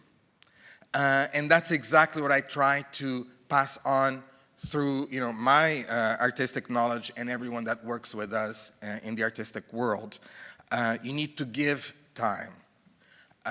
And financially, when you put out a project that says, it's a 5,000 euro experience on Pico Island for 6 days, the Portuguese and most Latin countries will go, what? What the hell is he talking about? Forget it. But others might not. They might want to have that unique experience of 3-day performance piece that only happens there at that moment with them. And yes, it's only 5 or 6 people that can participate from around the world, and they have a very unique experience with everything from the arts to the gastronomy to the nature, and that's where we see going forward more and more. It's looking for that niche, very unique market, which of course takes time, takes money to get there, but it's one of our greatest challenges, is to go that pathway. Let's have less people here, but people that really want to invest in unique experiences. I've talked enough. Passa por aí. Thank you. Okay, my name is Miguel. I work at North Crescent Association, and I must say that our main purpose is to helping people, and helping people with no fundings and no money and no work, and that is our main purpose. However, we believe that we can do other things to help people, and is by that reason that we are in this project. We want to thank we are invited to be in the project, and it was a really, really good journey working with the project, and help us to rethink and thinking and working in our project to make the project better, we guess. Of course, our challenge is to have people to work inside of our institution in this project. Is not easy because we have other things to do, more important things to do. But we don't want to forget these ideas because we believe that developing all the parish, local parish, will help the peoples too. So I guess our main challenge is to have active and proactive collaborative partnerships with local people, local entities, local enterprises to show them that we can earn money and make development the local communities. And that is not easy to do because everyone has his agenda and main purpose. Is not easy to talk and get some time from them. Of course, fundings and money is other challenge, how we can get fundings to develop the project, to get more entities and people to work with us. We are trying to get some fundings, national, regional, international, and we are applying for some projects. It's not easy to get some fundings, but we are trying to.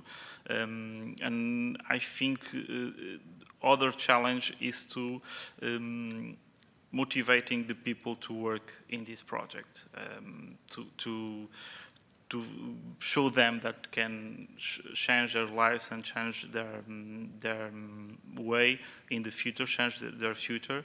Also helping the people that they are in the unemployment situations. They don't have money to eat several times. So we are trying to help them to get some information, capabilities to work in this project and to get some change in their lives. That is our main purpose. Lots of challenge, but we are keep trying to do that. It was not an easy path to get here, but we are keep trying. Thank you. Hi, my name is Tanya, and first of all, I have to say sorry about my poor English. Terry will help me if I need. I'm representing the project Zorzal in Brew, which is a project that builds activities from children with autism and their families. So, as the question of Tiago, I'm gonna talk to you about our difficulties at this point. So we are now with some issues to ensure, in addition to interest, the activity participation of tourism operators in training to adapt their offer, their tourist offer. We are also at the present time, as a research project, we need to collect a significant sample in the timeline manner to assess the impact of our tourist activities. And at the third one, it's being able to market this offer as at a fair or a balanced value, taking into account the quality and the specificity of our products. Very nice. Thank you.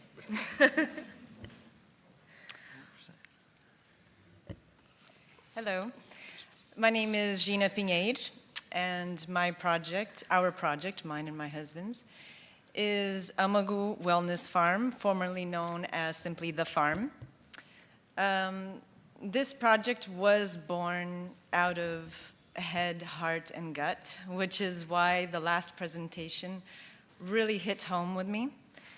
Our objective is to bring people closer to the realities of local farmers, of locals, the reality of a big part of our local society, and to touch, breathe, experience very intimately what the challenges are, what the realities are, all in an educational and entertaining manner. And the challenges, two of the main challenges, are born directly out of this passion. And I think that is the conundrum here, is that creative tourism, in a sense, is this, right? We want to preserve local culture, heritage. We want to use that as a way to bring people into the local reality. But how do we keep authentic with this?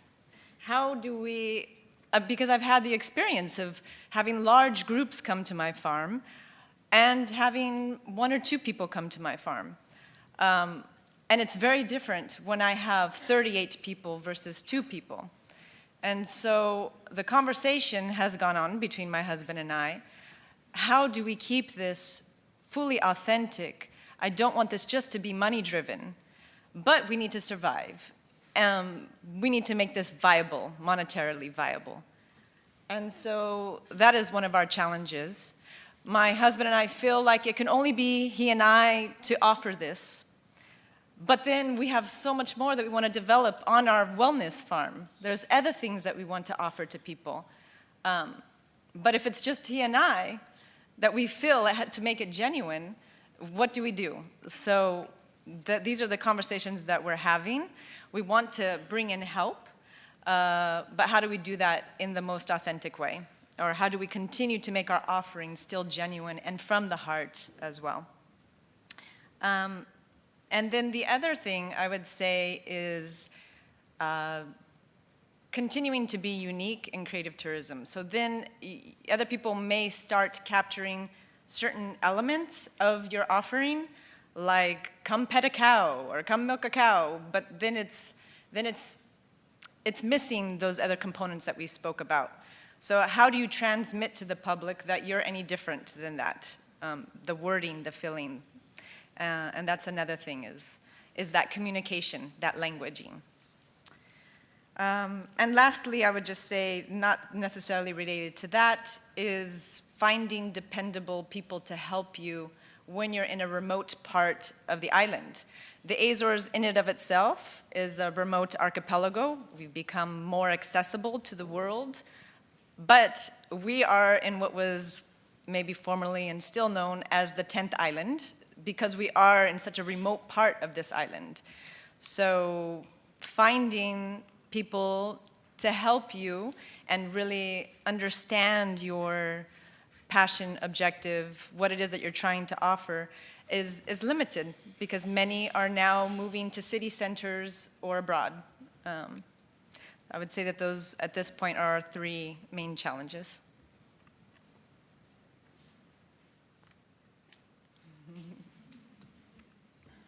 Hi, it's me now. Well, I'm going to tell the story of my life.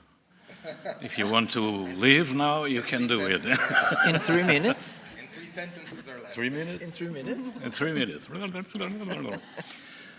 Well, I came here, my family is from here, but then I retired, and I had a studio for advertising photography.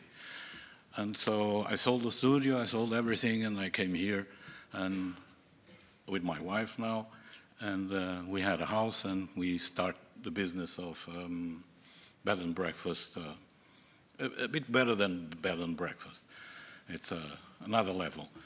And then we had a different, that was giving workshops to the guests or whatever who wants to have some workshops in photography for food, for botanical, and gastronomy.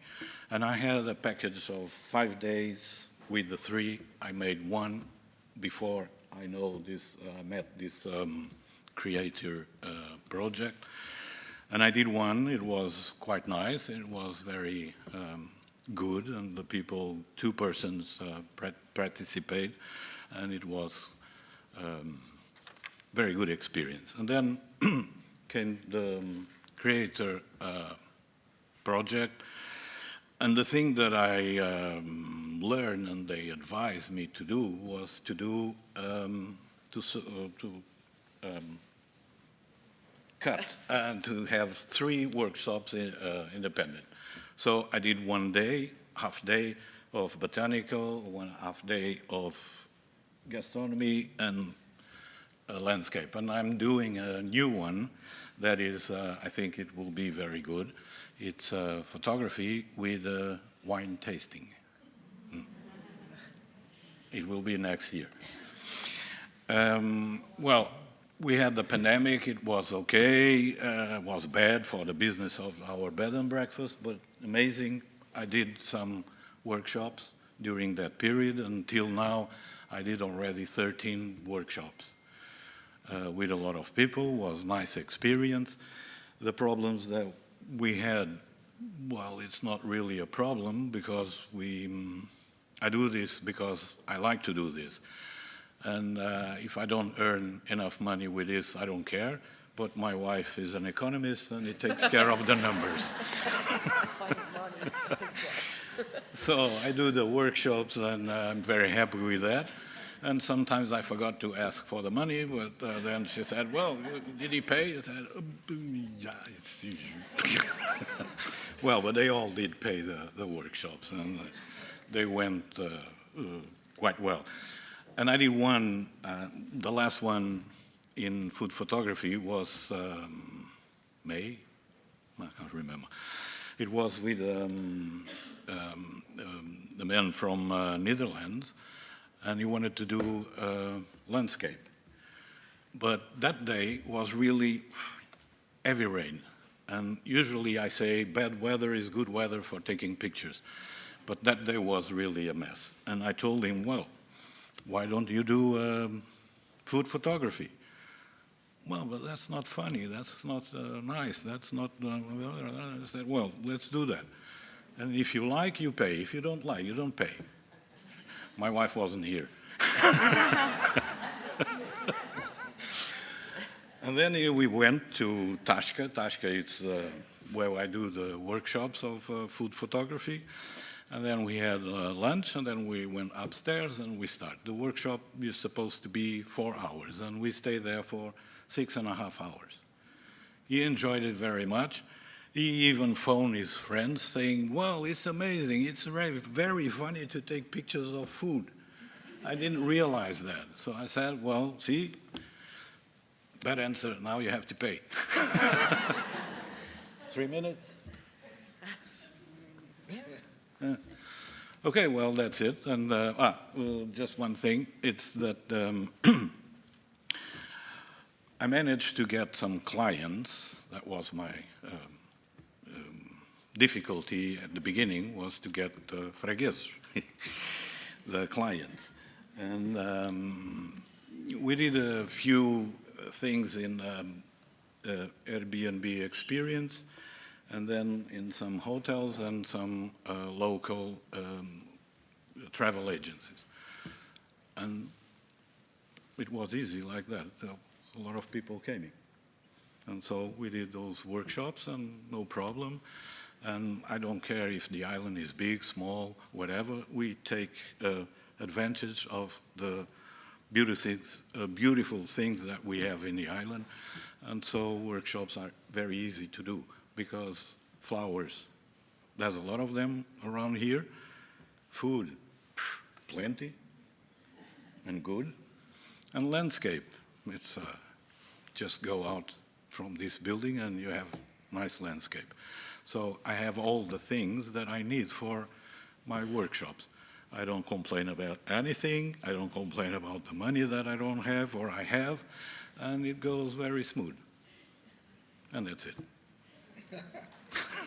Thank you. Thank you.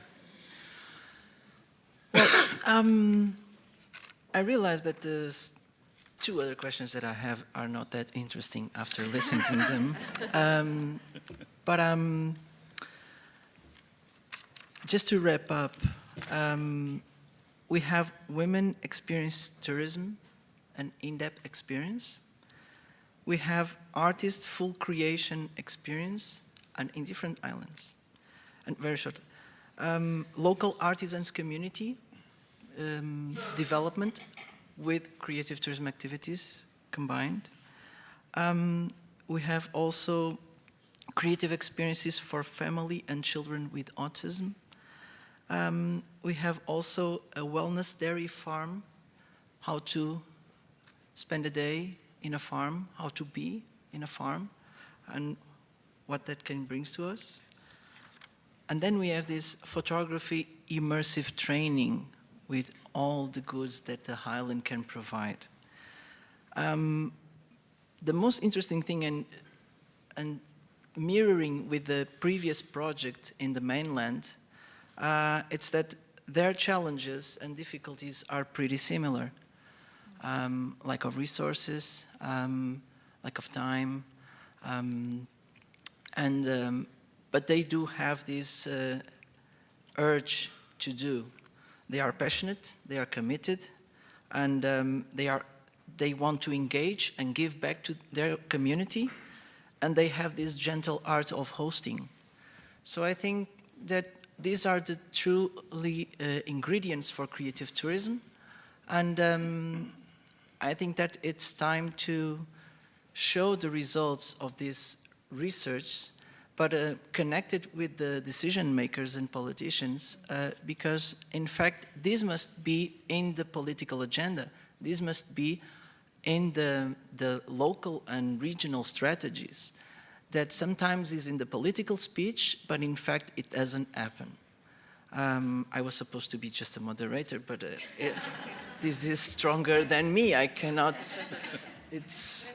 Thank you. And since we probably are starting to be hungry and too long in this room, I would throw the ball to the audience. Give us some questions and comments to have like sharing a little bit.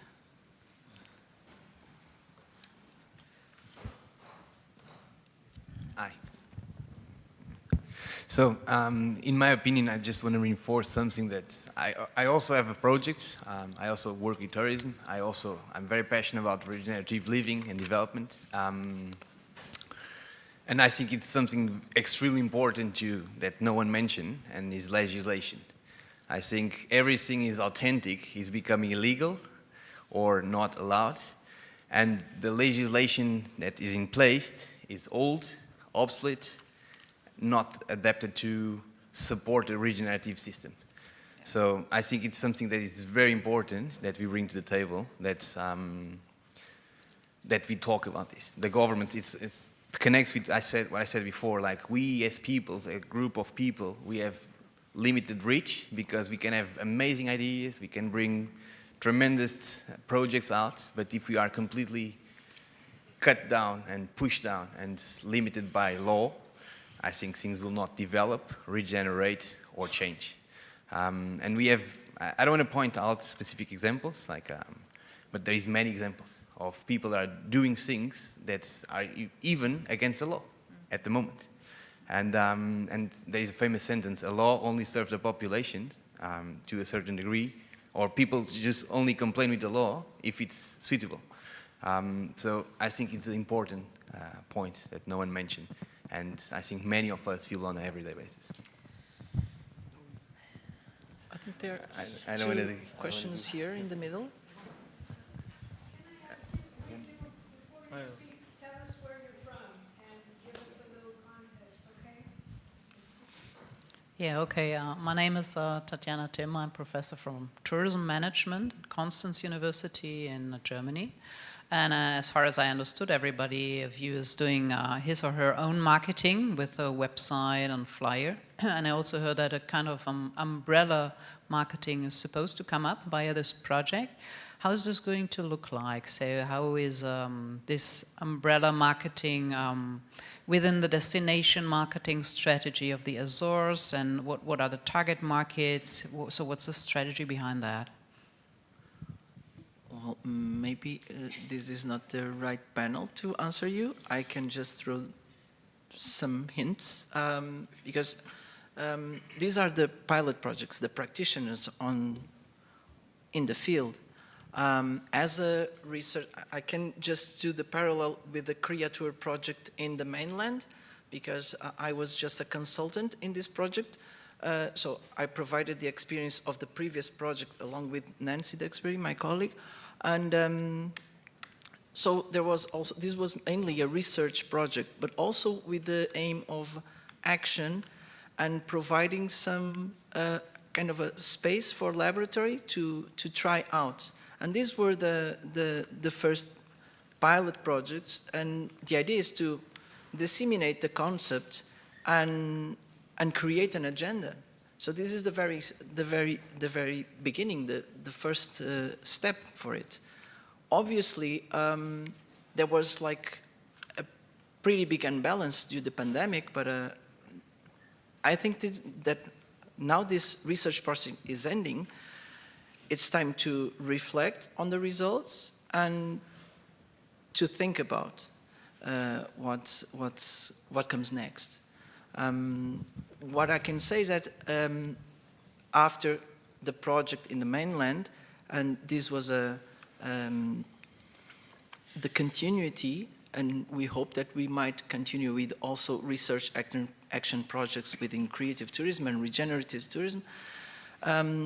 The research center in Coimbra, we created the Observatory Creator to keep alive the network. So on a practical basis, these partners, these projects will join that network and hopefully will be connected, and we will be able to organize a few activities, but always depending on the classic cycle of funding, project, funding, project. That's why I was pointing out the importance of having a strategy, but signed below by decision makers and politicians, because otherwise, if there's no plan on a mid and long term, it's impossible we will keep always in this cycle of money, project, money, project. And then there are the gaps between the times we are looking for funding, and sometimes you just lose the track of it. I think it's the best answer I can give.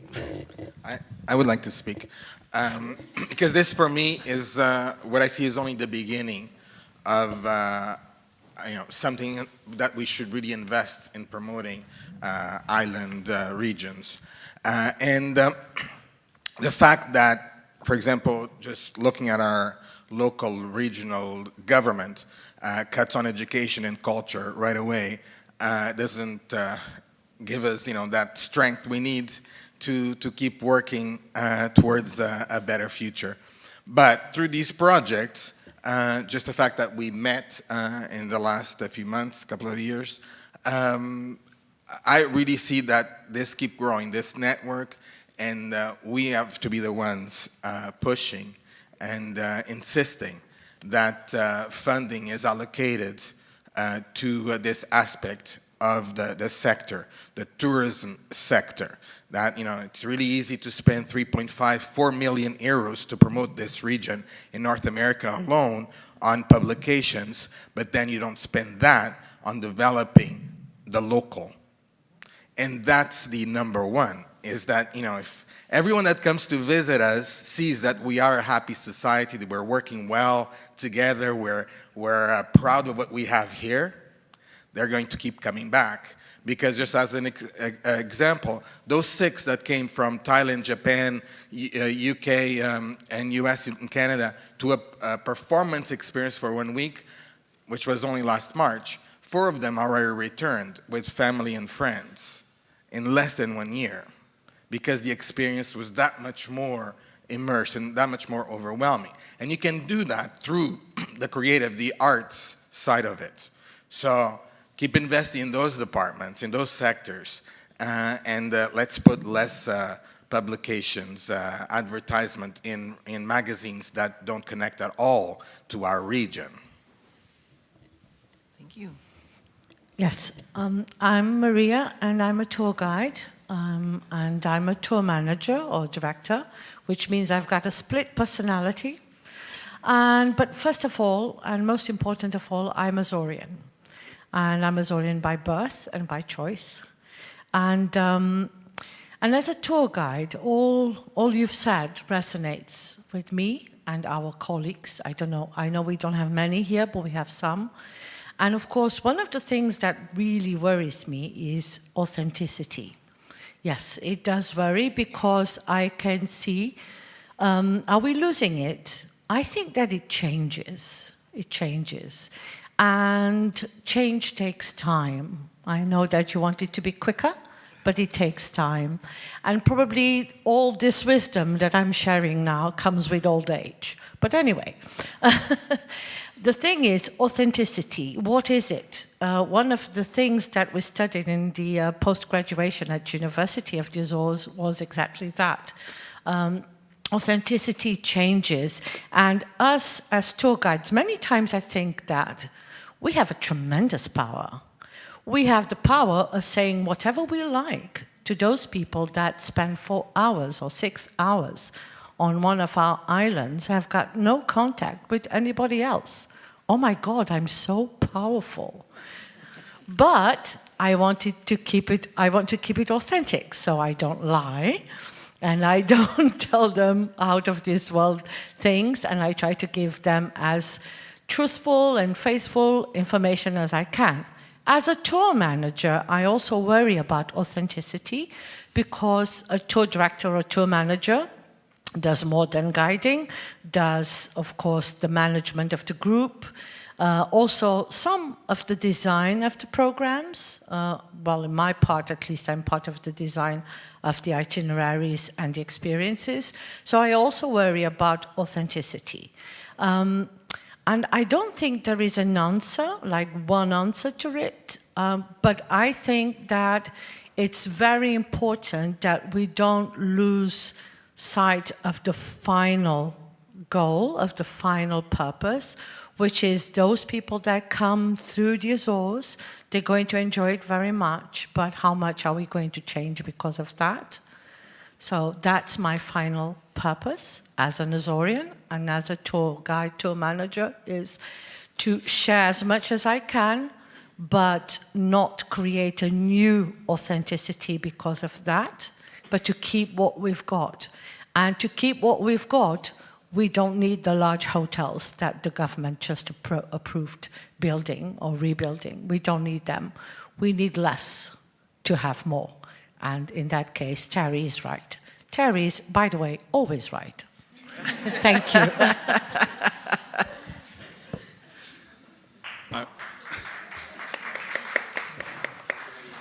Just a little word, very quickly. 3 minutes. No. It's you're right. We have to defend what is ours.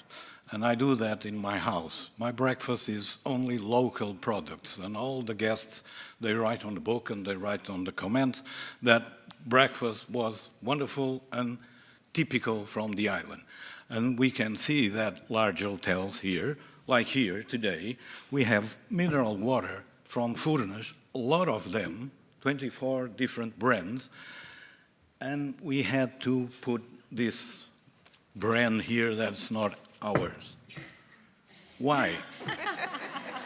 We are not defending what is... Yeah, it's your fault. Who bought this should drink all it at the same time.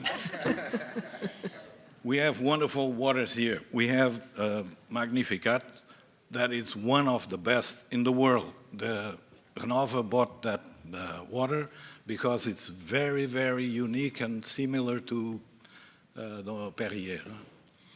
So why do we have to have things that it's not ours? Like selling abacaxi in the center of the village and not pineapple. Why should we have abacaxi here? Yeah, but the government should protect that. Like in Madeira, you can't buy bananas from Ecuador because they have their own bananas. We have the bananas here, but nobody cares. Oh, this is a foreigner, it's much better. No, it's not. Our bananas are very good. And the pineapple as well. You need to make a workshop of photography on bananas. Azorian bananas. How to promote Azorian bananas. We have little ones, very sweet, in Pico ones, so you have to come and photograph. Okay, we will do that. We have here a lot of different fruit. Okay, hi. Okay. Sorry. Hi, Lee Jolla from Canada, hospitality and tourism professor, and I focused a lot of my career on tea tourism. So I was very intrigued by the fact that there wasn't a pilot project focusing on tea, since you've got the oldest tea plantation in Europe and the only industrialized tea plantation here. So I was really wondering how you chose the pilot projects, and if in the process, if perhaps there were other ideas that didn't fly. Thank you. No, sorry, but I didn't tell my landscape photography includes the tea plantation and the tea factory, and they can taste the tea as well, and they can take pictures inside of the factory and outside in the plantation. And my workshop of landscape goes through some of Lagoa do Fogo, if the weather it's okay, and several other things, and also the tea plantation. That's fundamental. And sometimes pineapple plantation as well. Oh, okay. No, I think that's fabulous. But if you had one experience that focused on tea, considering that it's the most commonly drunk beverage in the world after water, then you would be attracting a lot of tea drinkers, tea lovers from around the world. So, but thank you. Those are two very well-established local companies. They're two really well-established local companies. So it's no longer new for us. It's new for who comes, of course. But they're really well promoted here. For every time I come here, that's Let me just explain. I introduced this in my presentation. We launch a application process, and we choose the themes for the applications. And we didn't have any application from a tea producer. So that's the reason why we didn't have it. But it's unfortunate, I agree with you. It's one of our most distinctive and cultural products that we have in the islands. We are the only island producing tea in Europe. We had this tea introduced by the Chinese in the 19th century, so it has lots of culture behind it. And we now know that tea, it's not only producing tea for drinking, the industry, the cosmetic industry is using. I just bought one pot of green tea, and look at my face. It's looking beautiful, but I'm ruined because it costed so much money. But It was wonderful. And I just took some pictures. I was at Paris airport, and I took some pictures. They have even perfumes, I didn't know, made of tea. So it's really a great opportunity for this diversification and doing business. Okay, thank you. And fellow Canadians, when you come to Pico Island, we don't have tea, but we have wine on this, and it's part of every experience. Exactly. We should decentralize as well the activities, because what I feel is that a lot of the tourist activities is very concentrated in São Miguel, and there's the other islands which have a lot of other activities and other kind of products that we also should promote. Exactly. Obrigado. Like whale watching began there on Pico Island, and now it's huge here, much bigger than all the other islands. But it began on Pico Island too. Okay. Well, just to give a quick note, one of our challenges is time. As being here and have only 3-5 minutes to talk about our project is a huge challenge. In fact, we work with a social partner in the tea, promoting our tea and cultivating our tea. One of our next steps could be a nice experience with seeing and the processes of doing tea and work with the tea. In our installations, we have also some small tree plants just to see and to touch them and to see how they're working.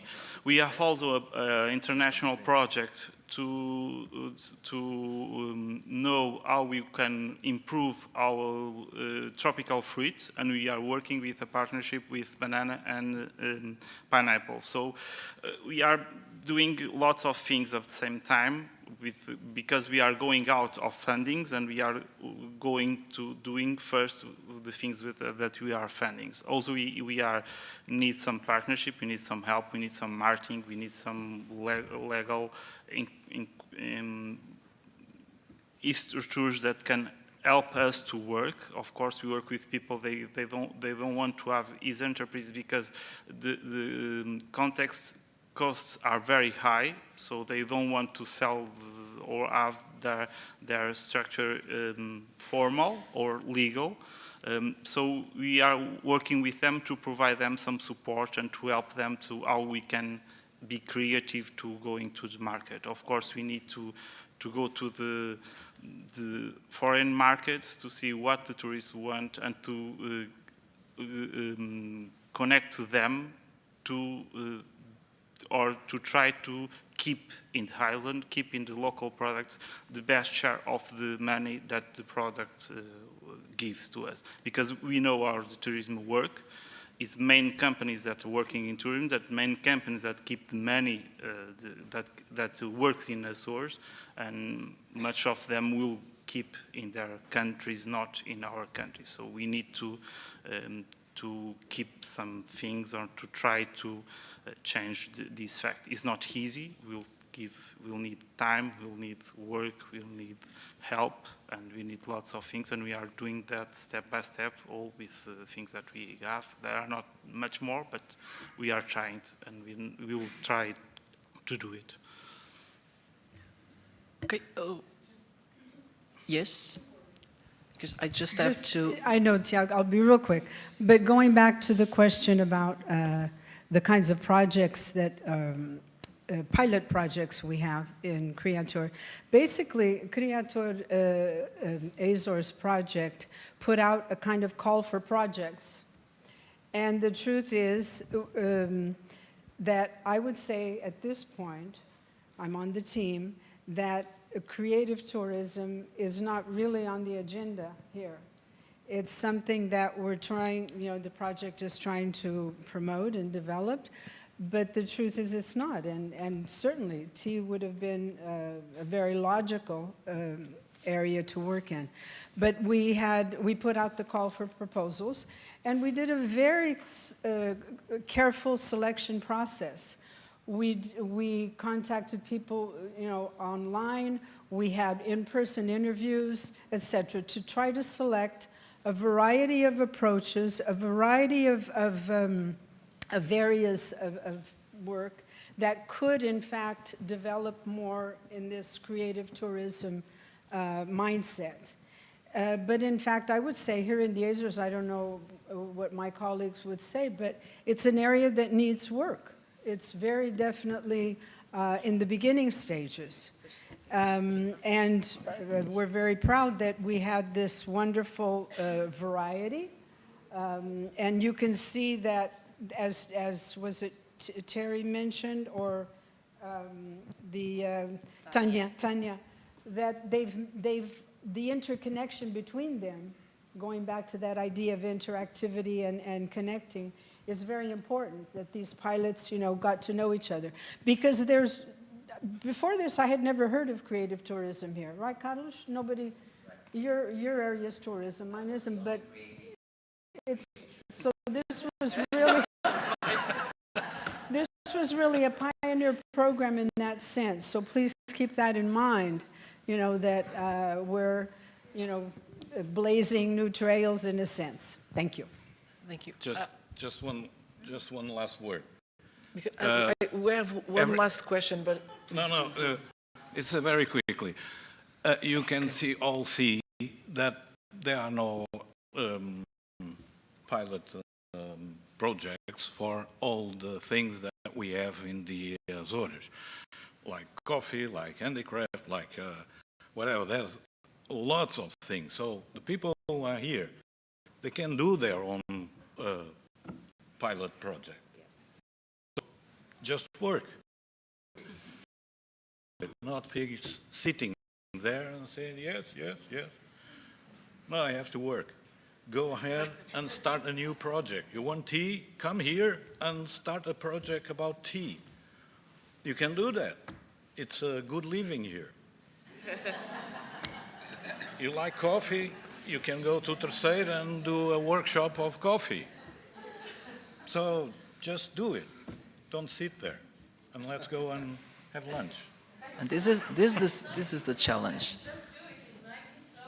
So before the last question there, I'm just reading one question from Zoom, from China, from Macau, actually, a colleague of ours who asks how local Azores boutique and historical hotels may be supported and promoted as an alternative to the large hotels and resorts. Anyone from the table? But this might be also open to the audience. I can speak to that. From Portugal. My experience on Pico Island, we don't have big hotels. We only have one small hotel. Everything else are like small villages that you basically rent a house, a space like that. And that's been growing the last 15 years. It's the number one right now in terms of when people come to the island. They want to live in an older home, which is basically a rock home, very simple, basic, but you have everything you need and much more. And that's what we're fighting now, is against some, I'm not going to say names of big hotels, because they're all applying. Some of them have already rented land for 25 years, so I bet they have huge projects coming to this beautiful small island. But we're fighting against that, because we much prefer to have the family-owned little villages and B&B plus style of accommodation than having, big hotels coming in. The last one that we were actually able to cut down was, it looked like a huge cruise ship that they wanted to plant it in the middle of the UNESCO vineyard landscape. And it was going forward. It was already designed. It was, on TV. And it's like, no, we all fought against it, and we were able to take that down. But now there's bigger companies after that. And that's what happens, the economy wants the people working in tourism, in the restaurants and all these places, they want more people. But then if you go there between May and October, everything is full. You have to wait 2 hours to go for a lunch or dinner. So we're already, we consider for our small island, which is a big island with very few people, and then in the summer there's double plus. that it's too much for us as an island, and that's why I asked the lady from Australia. They were able to do all of that in the wintertime because we can't do anything else in the summertime. I actually don't like living there anymore in the summertime, the high peak season, because first of all is that you can't speak your own language. Because you're not allowed to on a daily basis. You have to speak all other languages because most of the people visiting are from other countries. And that's great for certain development, but also in terms of this so-called sustainability, I'm not quite sure what it is. But we won a prize again.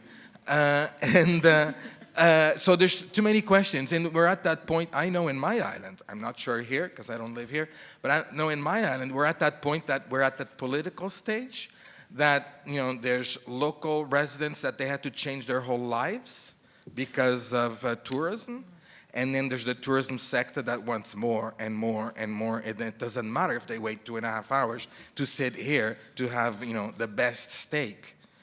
I think it does matter.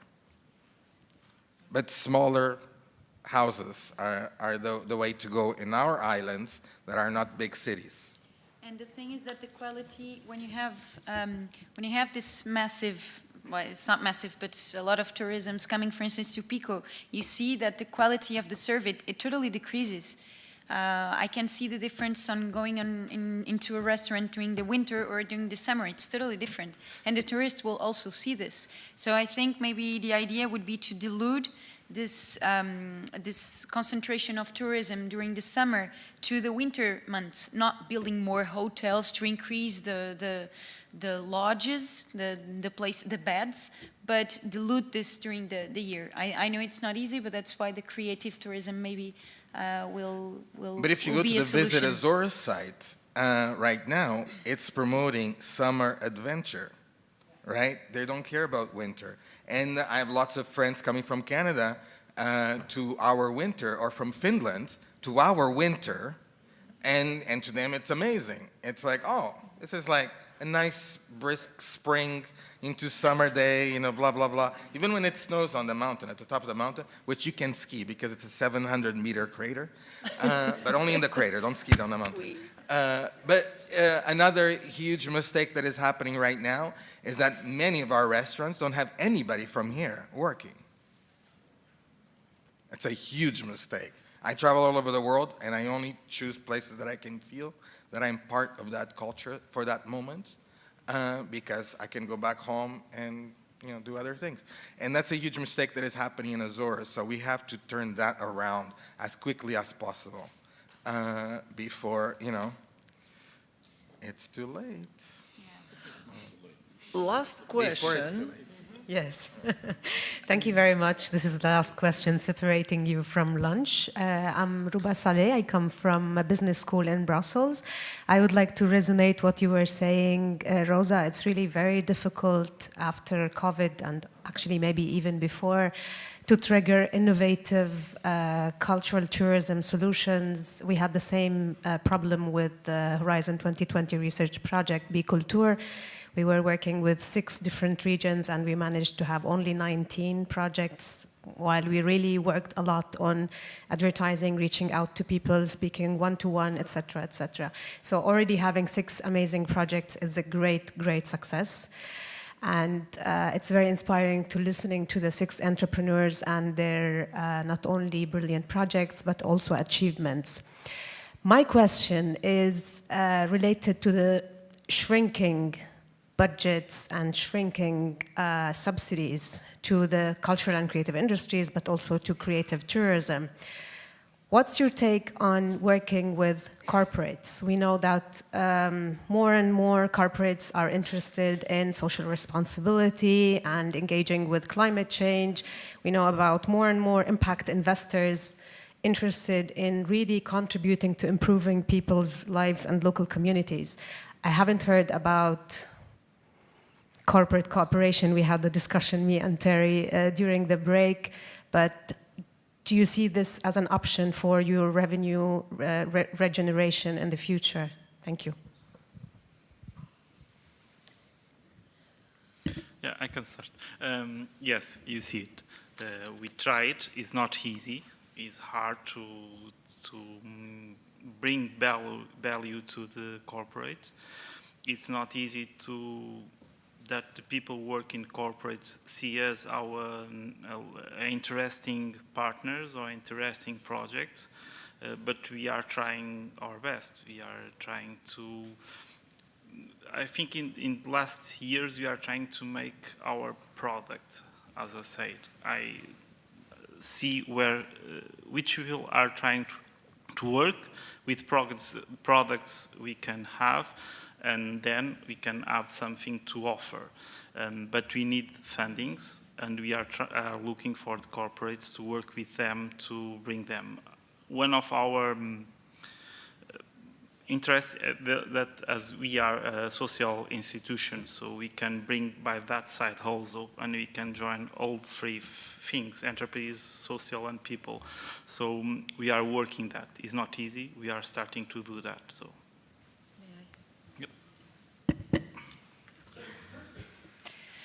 So when I think of that, I hesitate because I view it as a double-edged sword. On one end, perhaps it will resolve or assist in the area of financial assistance. But on the other end of the sword, you have the greenwashing. And that goes completely against what it is that we're trying to do with creative tourism. So if we can bring corporate actors to the table that actually have their heart and gut and not just the mind and the financial drive, then yes, by all means, bring them to the table. Let's do that, because then we can actually bring forth something that's viable and does what everyone here seems to be interested in, that's promoting local culture and heritage and preserving the life, the quality of life that we're beginning to lose here as locals, preserving the quality of life. But yes, the problem is that for the most part, you don't see that as the impetus, right? It's presenting an image of concern and interest in those things, but oftentimes behind it's a false image. So yeah, that's my perception of it. We talk personally just for a little bit, but as an overall, it's great when a major company, be it from Silicon Valley or from the Berlin, that wants to come here and bring their staff to do a retreat. That I'm very supportive, because they're looking for something different. And this would be really hard to happen on my island. 150 people coming from other countries at once to live and work near, and it can happen here because it's a big city on the island. But if you're 20 or 30 and you want to do a special retreat on another island, I'm very forward to that, and especially big corporations that are funding these so-called retreats, especially Americans that go south. Instead of going south, they could come to the middle of the ocean. I support that, but I'm always very clear that you're coming to a completely different world, and you have to give yourselves time to cut away from the rest of the world while you're here. And only that way you can really immerse yourself and have an experience that is unique. Because if you're coming here and you want to be online all the time, many places of the islands you can be online. That's just a reality of it. Where I have my office right now, we're trying to figure out the fiber, and because it's still 20 years behind. But what does that mean? I'm okay with that, because I can go to the village and connect if it's something really important. But a lot of people that come from these corporations, they want to be on all the time, as if they are in the Silicon Valley, for example. Because that's an example, because it just happened. And many people moved here from the Silicon Valley. They can live in the villages or and still have a completely different life on these islands and work in California or work in Berlin, which is what I'm seeing happening more and more on these smaller islands, is that people come to visit and then they buy property and they move here depending on what type of work they have. But we also have to be careful if it's a corporation that wants to come in to take over, because some of them do want, and some of them are taking over. If you go to Pico Island right now, there's areas, zones there that have all been bought by, the Germans. They can do really well here. And there's a section French, and a Dutch area. They turned all our windmills into Dutch windmills. Yes, ours are based in Dutch, but they're very different. Now there's a whole section that is like Dutch windmills, like if you were in the Netherlands. So, we do have to be careful with that, because they do bring the money. And money does make the world go around. Okay. Thank you so much. Thank you.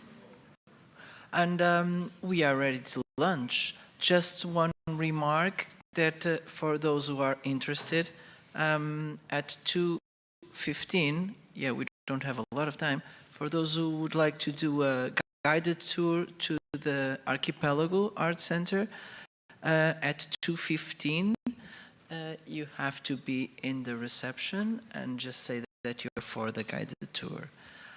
For those who don't, just enjoy your lunch, and we'll restart the works at 3 o'clock. Thank you. And we'll be around.